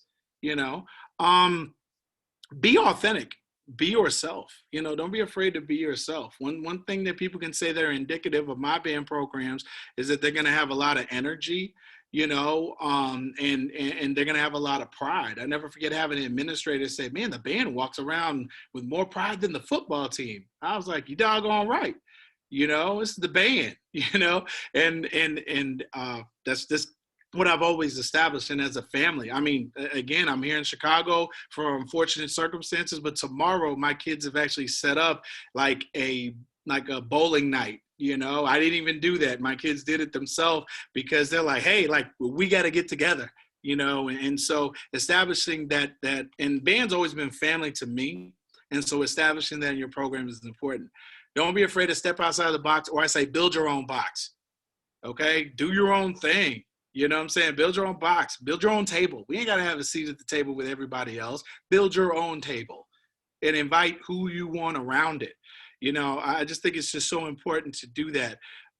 You know, I never forget my first year, because building these programs, of course, doing things, just for an example with the marching band, we're like, okay, teaching kids how to move and dance with their instruments, and they've never done that before. And I'll never forget one year, I was like, man, you could go out there and do the funky chicken. As long as you got energy, the crowd's gonna like it and it sounds good. So my first year, we put the chicken dance on the field. And it reminds me of a story of Jackson State. They're playing Get Ready, and then the day that they stopped playing it, people complain. That's exactly what happened with the chicken dance. The one game we did not do it, parents said, hey, I drove 30 miles to come see the band, and I heard about this chicken dance, and y'all didn't do it. And so we had to put it back in, you know, but it got the most attention. I still look at it today, and I'm like, man, these kids actually did that. You know, just a few more things and I'll be done. Be coachable. Miss Madden said that as well too, you know, in another way, be coachable. People, you gotta be, you know, listen to these older directors and let them impart their wisdom, and just, I mean, to be honest, just shut up and listen, you know, because sometimes we get ahead of ourselves and get cocky, you know, and I'll say more of our males than our female music educators. We get cocky, we get feeling ourselves, especially when somebody says we're doing something, you know, we feel that way. I sometimes, and I still have my moments of where I cling to the podium. I love the podium. That's a safe haven for me, for a lot of different reasons, personal and professional. But I had to learn to step off and let my kids get up there, because I was that kid that was allowed to do that as well too. And work with what you got, you know. The ensemble is the Thanksgiving dinner. What are you bringing to the table? So I tell my kids, what are you bringing to the table? Are you bringing that stuff? Because I never forget, we did a potluck and a kid brought a can of vegetables. He was supposed to bring vegetables, but it was supposed to be warmed up and prepared and ready. I was like, who's going to eat this? You know? And so I always use that as an example. What are you bringing to the table? Is it warm? Is it ready? Is it something that people enjoy? Or is it that one thing that has that one spoonful and nobody touches? We don't want that. You know, that's not going to make us better. So I always try to think, and that helps me shape sound and texture and all those good things, you know. And so that's just, again, just some of my keys to success. You know, but I would say this, and Michael, I'll leave with this. Michael Jordan says this all the time. Failure is the key to success. You can't be scared to fail. You are going to fail. Now, if you fail at the same thing that you did prior, then that's your fault, you know, but don't be scared to fail, and you can build from there. Thank you so much. Thank you, everyone. We're going to get ready to wrap up. I know we're running low on time, but I did want to, we're going to get ready to transition to a question and answer session. I know that, you know, we're well into the evening on the East Coast, but I wanted to just leave a few final things with you.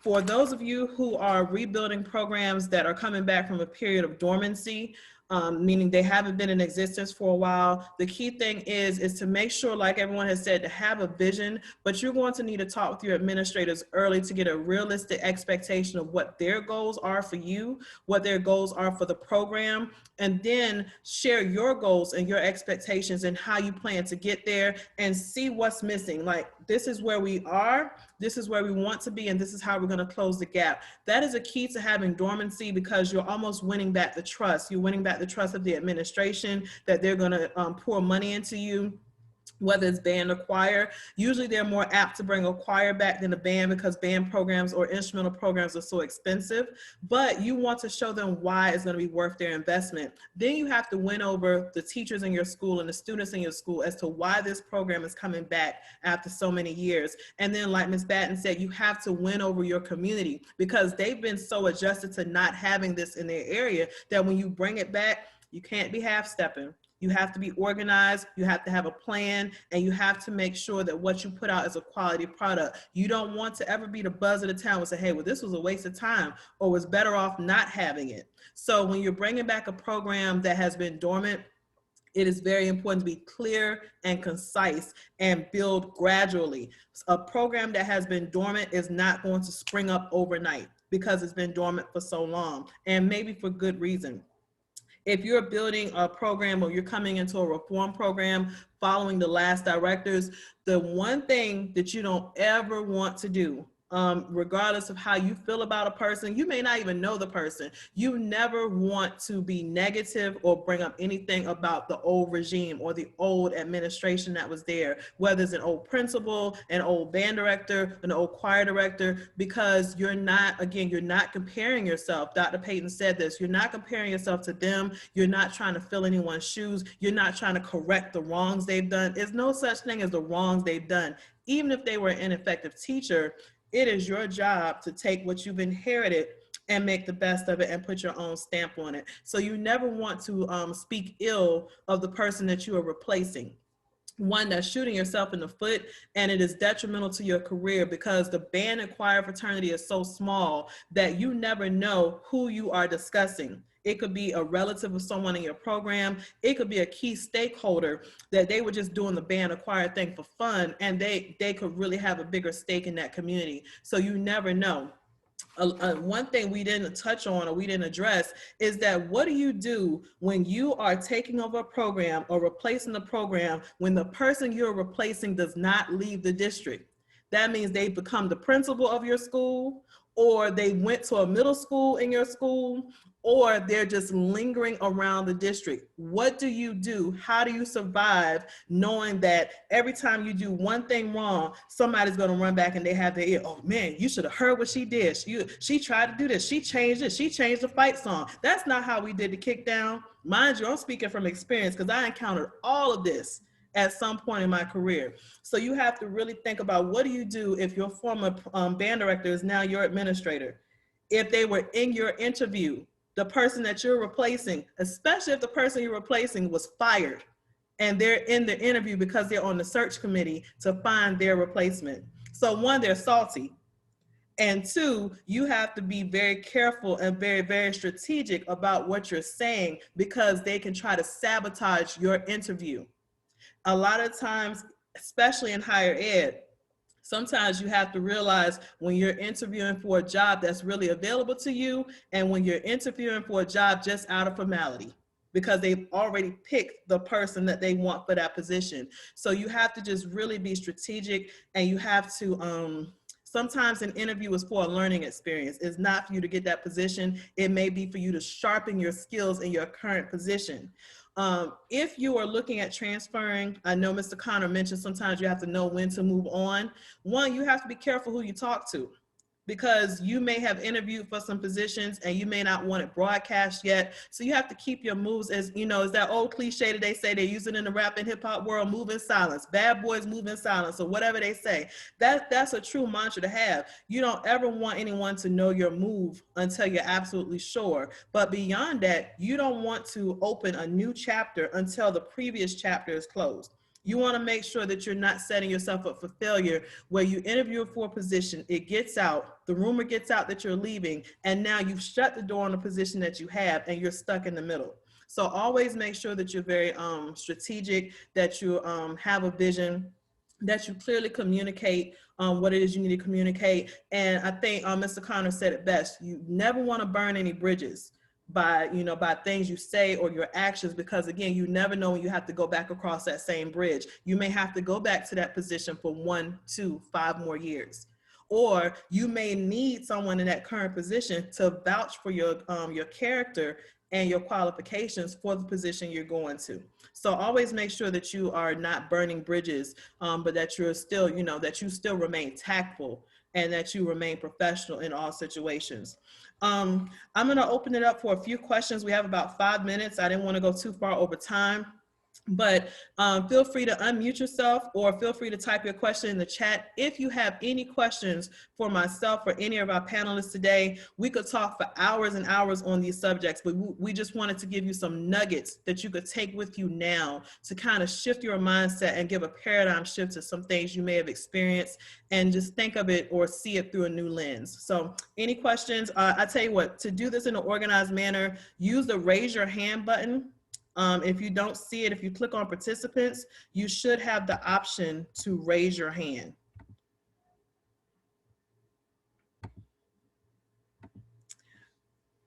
But if not, you can just raise your hand right in front of the camera and we'll call you. But if you have any questions, feel free to ask. Miss Oliver. Hi, good evening, everyone. Hi. This is really for everybody, but particularly for Mr. Simmons. Hello from Brunswick, Mr. Simmons. I am currently at Jane Macon Middle School in my 6th year of teaching. And in 2 weeks, I'm going to be moving to McIntosh County Academy. That's a high school. So I'm very excited about that opportunity. I know that those kids are ready for a change. They have been without, just for those of you who are not familiar with the history, they've been currently without a director since mid-October. I'm very lucky and blessed to be able to have been involved with finding a replacement for my kids and my school. This is my 4th year at Jane Macon, so it's really been my first home. And as a middle school director, I really feel like I've honed that, some of those skills that you miss in college. I play the flute, so I have a lot of percussion catch up to do, a lot of low brass catch up to do, and I'm really excited, but also very nervous and seeking any advice that you have to give. Would love to hear it. Well, hey, you're right around the corner. Honestly, you have some really good resources right in your county. John Burge is amazing. Noah and Faith Madison are like a godsend. Use your resources. Like, do not be afraid to use your resources. I'm sure Faith and Noah come out for free or food, because I've had them come out to my band like 2.5 hours, 3 hours away for food. And they clinic my bands before. Burge is just good people. I know the McIntosh situation, so that might be a conversation that we may need to have away from this platform. But I will say, if you go in there and you have an ounce of pedagogy behind you and you actually put things in structure and in place, you're going to win them over. You're going to be fine. You showing up to this tells me that you're going to be fine. You surviving in Glenn County tells me that you're going to be fine. You just have to trust yourself. Because all of the bands in Glenn County sound great. So yeah. Well, Mr. Simmons, I was just going to piggyback on what you said with her. That was very good advice, because I was going to tell her it is a difference when you transition from a middle school program to high school. There's some characteristics that are just distinctive of high school. And so the four things I would tell you is just to make sure, well, actually five, from the way you're talking, you're going to go in and you're going to demonstrate good practices across the board. That's the first thing. Just stay steadfast to what you're doing. Communicate with your parents and the administration. Don't be afraid to ask questions. You're already teaching, so you already understand how to establish a rapport with your administration. Because you're doing high school, and I don't know if you will have that opportunity to fundraise or have to work with a budget or anything, but demonstrate good financial habits when it comes to school funds. And that goes back to being transparent, okay? And also just pronounce your goals clearly. Find out what they need and what they want, and help and bring them a part of the plan, as Mr. Connor said earlier, so you can establish those goals and embrace your education pedagogy. That's the best thing, because you are going into something. I still have my manual that I used for instrumental methods in undergrad, and I have it on my shelf, and I open it up. The corners are turned. I've used it for two theses, as far as a resource. But sometimes I just look at that as inspiration to say, that is a foundation. You've already established your foundation. So just take it and just, like you say, you have resources. Reaching out to, I'll speak for myself on this panel, and for Mr. Simmons, I'm hoping, and everyone else, that if you have a question, or if it's something that you think we can help you with, just reach out. We're an email away or a phone call away, because it's not easy. And I'm never going to tell anybody that being a band director is easy, but if you are willing to reach out and just to say, hey, can you toss around a couple of ideas on how to do this with me? You'll find out you're not going to feel alone. Like you said, you don't want to feel like you're on an island. You don't want to feel like when it gets tough that all these darts are at you, because you are going to have so many different hats to wear when you step from middle school to high school. So, but I think I have faith in you. Anybody who jumps into the arena to even take that chance is half the battle. Okay, you did the hard part. Now all you got to do is now just run with it. I believe in you. I don't even know you. So I believe in what your goals are and what you're trying to do, because you can hear the passion in your voice and just asking your question.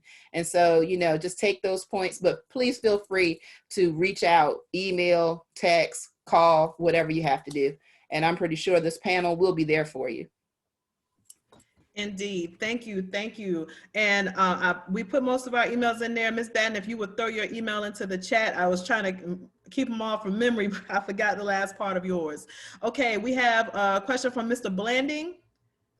Yes. Good evening, everyone. I'm Cornelius Blanding. First, thank you all for this great information. I'm wrapping up after this semester ends. It'll be 3.5 years to start off as a long-term sub, and now I'm in that'll be my third 3.5 year mark at this middle school. So I'm at Chestnut Oaks Middle School, and also assistant director of bands at Crystal High School, which happens to be my alma mater. So I have two questions. It's a two-part question. So it's just like, how do you guys suggest going about approaching like the district admin really about like instruments?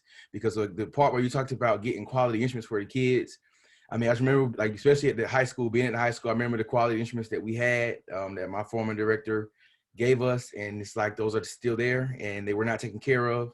And so that was been one of our initiatives, is trying to get better instruments. But our district uses a lottery system, so anything that goes over a certain amount, it has to go for a bid and all sorts of things, and they want them getting the cheapest of the cheap, no matter how much we go about telling them it's just not going to work. We're wasting money because the instrument that we get is not going to last 2 years doing what we do. And then also like a feeder system type like question, because again, same setup since I was there. You have one teacher at 2 of the 3 middle schools, and the 2 middle schools that she is at are the primary feeders. And then it's not quality instruction. So like how do you suggest going about that in a professional way and really like getting results? Because those are some of the main things that are like holding us back. Can I chime in on that? Go ahead. Okay. Yeah, thank you. I've been fortunate at my first school when I was in North Carolina and in Chicago to get brand new instruments, brand new uniforms at both schools. Let me tell you how you do it. Administration, including your district, they like to brag. They talk trash to other administrators in other counties, and they need something to brag about. And so when you sit down and you got to go in there, there's old saying, you shoot for the moon. When you fall amongst the stars. You got to go in there and have everything laid out and sell water to a whale and say, hey, look, this is why we need this because of this.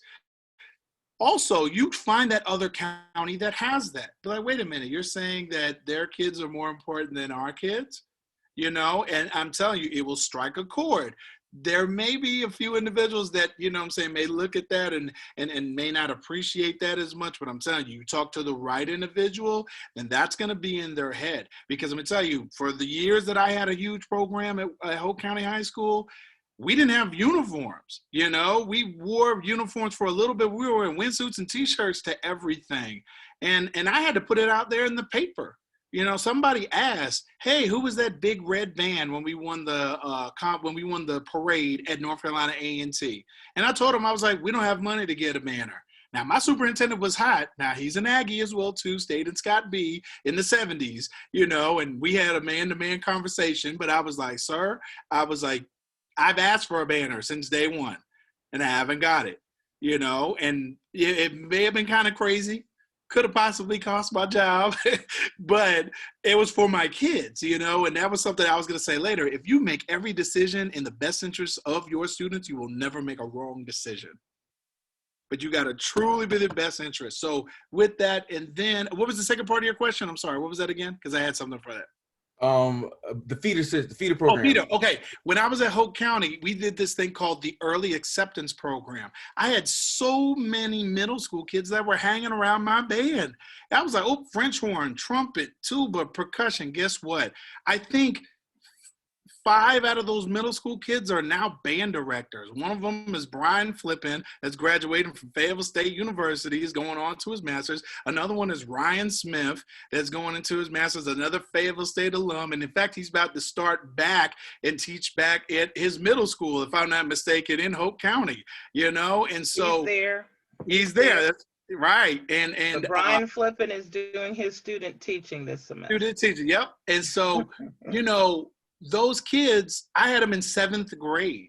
And what we did is we had the parents sign off. I was like, hey, these kids are here after school every day. Now, I did have some resistance from the middle school director because they're like, oh, they're hanging out with high school kids. I was like, you said all the bad stuff. What about the good stuff? Every one of those kids were all district kids the next year. Why? Because instead of going home, they were playing their horn for 4 hours after school every day. And mom and dad was fine with that because they had the house to themselves, you know? And so that, I'm telling you, the early acceptance where you can do it because they can do it in athletics. If a kid is a certain age and they're in 7th and 8th grade and they're good enough, they can participate on the football team or on the basketball team. That's where you see it in basketball. So those are things that you can do that because guess what? I was that kid that quit band in 9th grade because I was playing football.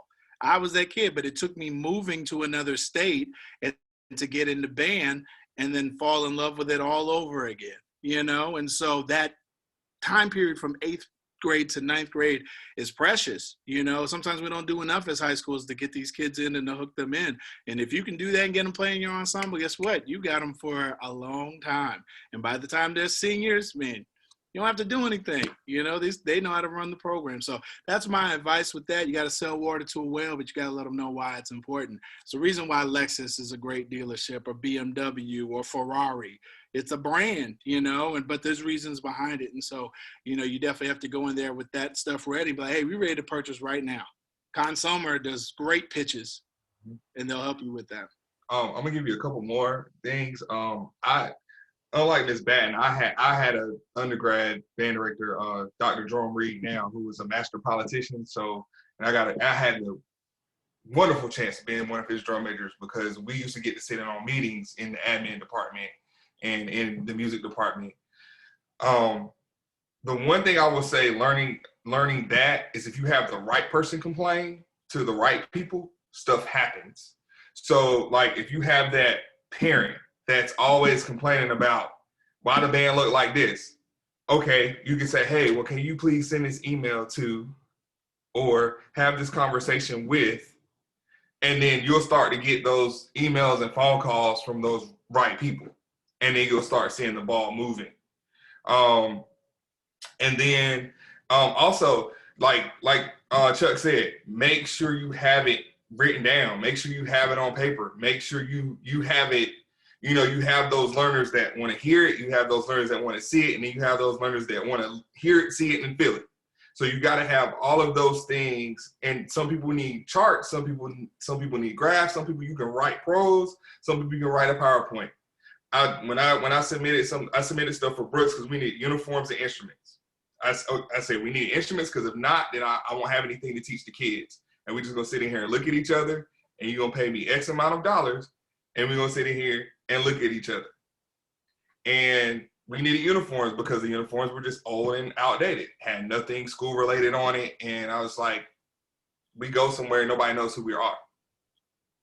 Okay, so just know how to pitch it, know how to put things down on paper, and then have the right people talk to the right people. And then as far as like your feeder situation, I would say the more you can get out to the elementary schools, because they're going to start to think about that in 4th and 5th grade. You want to start trying to get out there, because then they're going to be like, oh, I remember this. And then that 6th grade kickstart meeting, they're going to be like, well, I saw this instrument when I was in 3rd or 4th grade. And then they're going to be intrigued at that point in time. So definitely start trying to get out to as many middle schools or as many elementary schools as you can. Because that was our next big push here, was to try to start hitting all the elementary schools to bolster our middle school numbers up. Can I I share one thing? Oh, Sorry. go ahead, Dr. Payton. No, I just wanted to share one thing, and it's one thing we didn't talk about, and I'm gonna let you all keep talking about the band, etc. But this is just a common sense, something you need to be aware of. Our rooms are full of stuff. Full of stuff, right? Please be cordial to the custodial staff. Please be cordial to the cafeteria staff. Yes, yes, yes. Now, I'm saying that because your room might be a mess and whatever, and you'll be there. I said, listen, let me get this. And sometimes I would not allow them to do it. I said, no, I made this mess. Let me do that. Please don't take for granted that in all of your getting, please don't lose your common sense and your decency, if you will. Because I'm going to tell you, sometimes it's not the principle of the thing. It's the way you treat those people that are not necessarily where you think you are, okay? And the reason I say that is because I have been in band rooms and choir rooms that look like tornadoes, and they just walked out. Now, to pick a piece of paper up off the floor is not difficult. Well, that's what they get paid for. That's the wrong attitude, because you're all in it together. Everything intersects. The cafeteria will let your kids come to the cafeteria and eat their pizza and eat their stuff as long as they put it in the trash bag and then take the trash bag out to the garbage thing. Don't get in the mindset that, well, you don't need them. Custodians, they're my best friends, because I'm tell you what, I can ask them for anything. If my chair is broken, they'll go find me a chair or a sofa. And the other person has to go purchase theirs, but they'll go to the warehouse and say, Peyton, we found you so-and-so. And I said, thank you so much. Even my chancellor did that. He came in my office and said, Peyton, you ain't got nowhere for me to sit. That's okay, I'll take care of it when I get back to my office. And next thing you know, my chancellor, Dr. James Anderson, had them bring me a sofa to put in my office so people could be comfortable. And I just want to throw that in, because as you are a teacher, yes, but you are an individual, a person, and you have to be kind, and you have to treat people the way you want to be treated. And I am just a firm believer that respect is earned. So if you give respect, you will get it. And sometimes your whole method cannot be about getting, getting, getting. Whenever your hand is like this, you can't get anything in it either. You have to give, because you need to have your hands like this so that you can receive and you can give. Now that's just common sense advice I give to you, because you can get so caught up in, I'm the band director, I'm the choir director, I'm the bomb, I'm the this, and you're not anything in anyone's eyesight except your own. That reminds me of that picture of Barack Obama walking out to a meeting and he fist bumped the janitor. Right. I love that picture. Right. You got, and the custodians will be there if you're middle school or high school with you while you're waiting on these parents to leave the mall and come pick up your children. They're gonna let you come pick up your children. They won't leave you. So I'm passionate about that. And it's wonderful to be smart. It's wonderful to know all the right people. But make sure you take care of the people that take care of you. Indeed, indeed. I know Ms. Batten, you had something to add, and we have one more question as well. Okay. Okay. When it comes to the budgeting, and I know every district does things differently, so you need to make sure that you have as much information about the instruments or equipment that you're trying to purchase, because a lot of times the administration does not necessarily understand your needs or why you need certain things. One of the things that would help, and it kind of goes with what Dr. Payton was saying, if you have a facility that you never know when an administrator or anybody who's important in your building walks in, even another teacher, and they walk into the class and say, you know what, that band room always looks junky, it's messy, instruments everywhere, cases everywhere, they don't put nothing away, they don't treat their stuff right. That goes into also why you possibly may not get the things that you need, because it's going to appear, even if you don't, even you have to have a system for everything. I believe that I make a system for everything. So when they say, well, why do you do it like that? Or why are those horns laid out or those cases open after a football game that just rained? I make it, the cases have to be open so the pads don't swell on a clarinet or a saxophone. It's not that our room is junky, but I make them line all the cases up. But you need to make sure that you have a program that you're going to have a system of order and organization. So when they do see your equipment, or they go in your instrument room or your uniform room, they see that you're taking care of what you do have. A lot of times when they notice you take care of things, people don't mind giving you things. When you look like you disregard it, they're like, well, I'm gonna give you that. All they're gonna do is leave it on the floor. They don't even hang their uniforms up right. Those little things matter.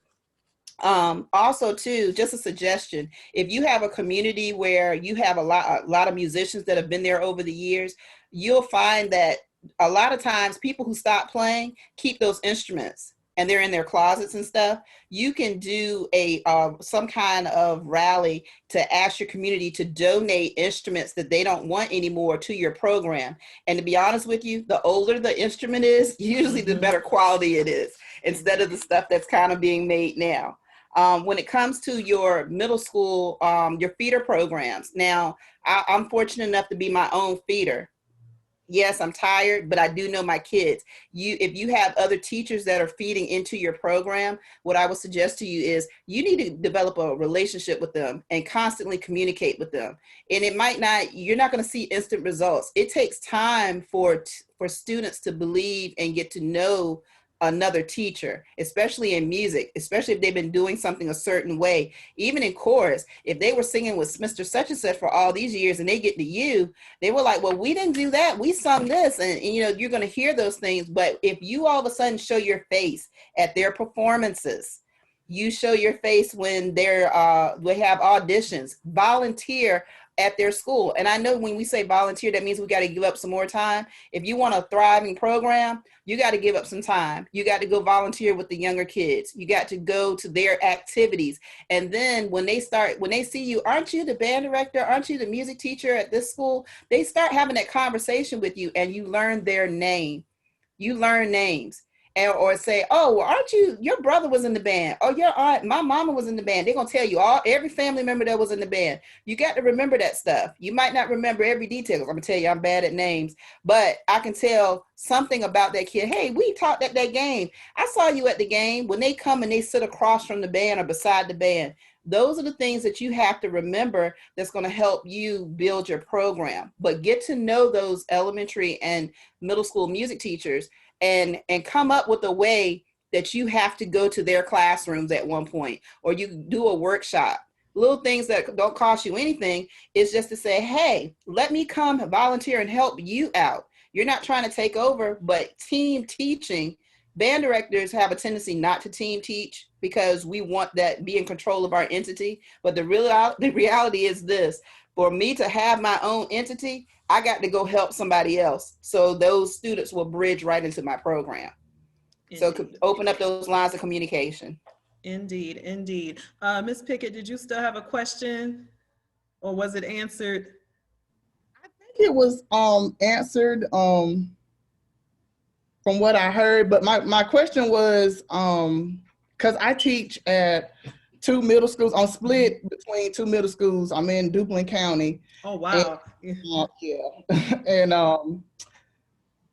I just wanted to know, like, how do I keep kids in my program? I came in, took this job. This is my first year teaching. When I walked in the band room, I had some empty cases, got some old instruments, broken instruments.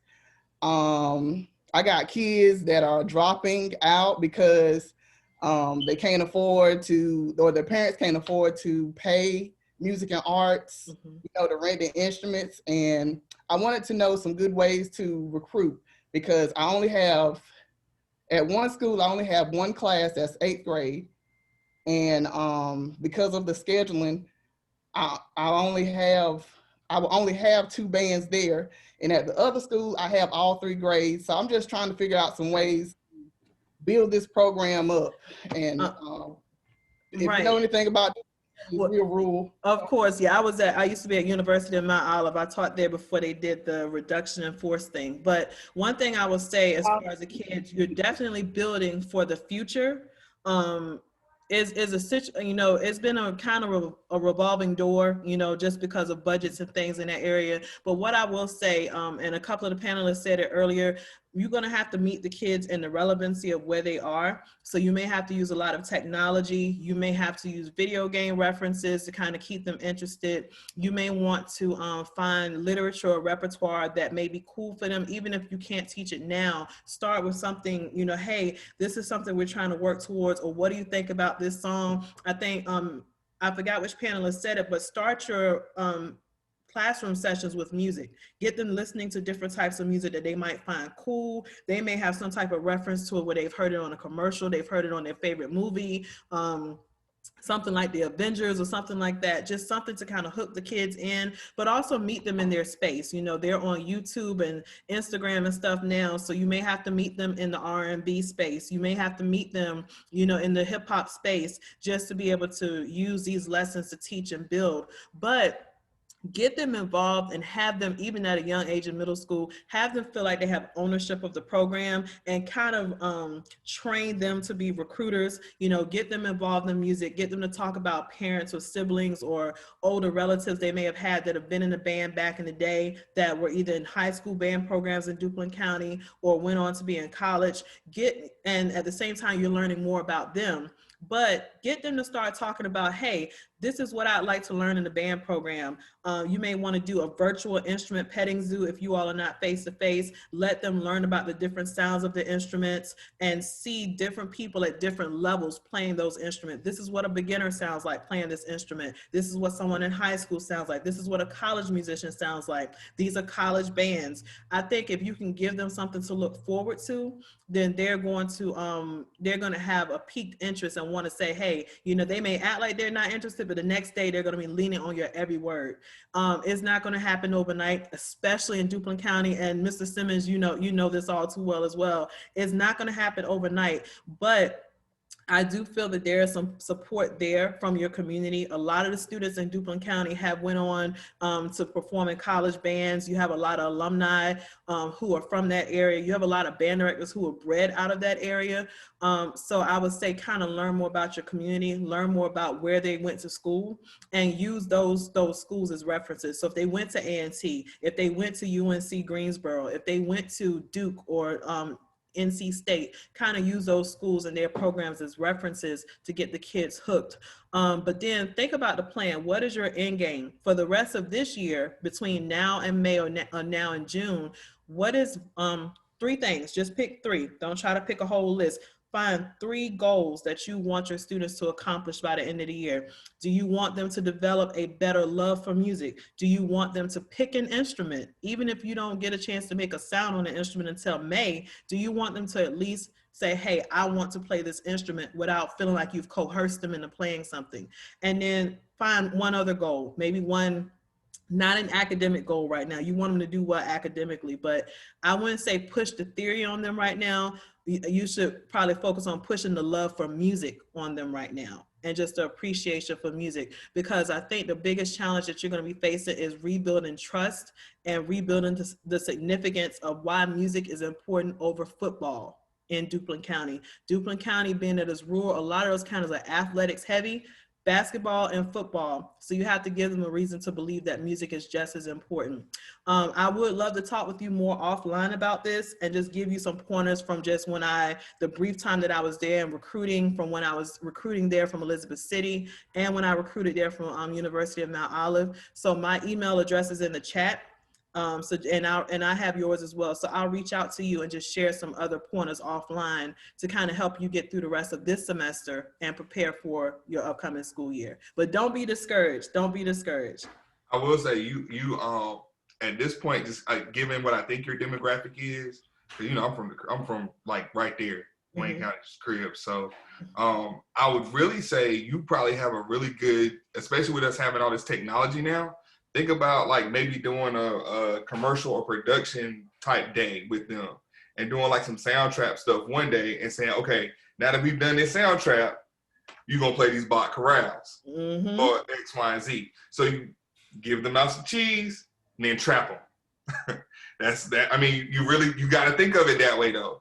Because but it's also a recruitment strategy in high school as well, because I was thinking about this the other day. We have a whole computer lab that's not being used. I'm like, okay, I can literally get about 15 to 20 more kids in band if they take this music production class, and I make band a requirement for them to take this production class. They just have to come to band after school to stay in it. So I'm starting to think a little bit more strategically, especially with all of the technology that they're going to want to see us use after all of this COVID stuff goes away, because they're going to still want to see it. Indeed. And we, like I said, if you look in the chat, all of my panelists are saying, if you have additional questions, feel free to reach out to us to continue the conversation, be it tomorrow, be it next week.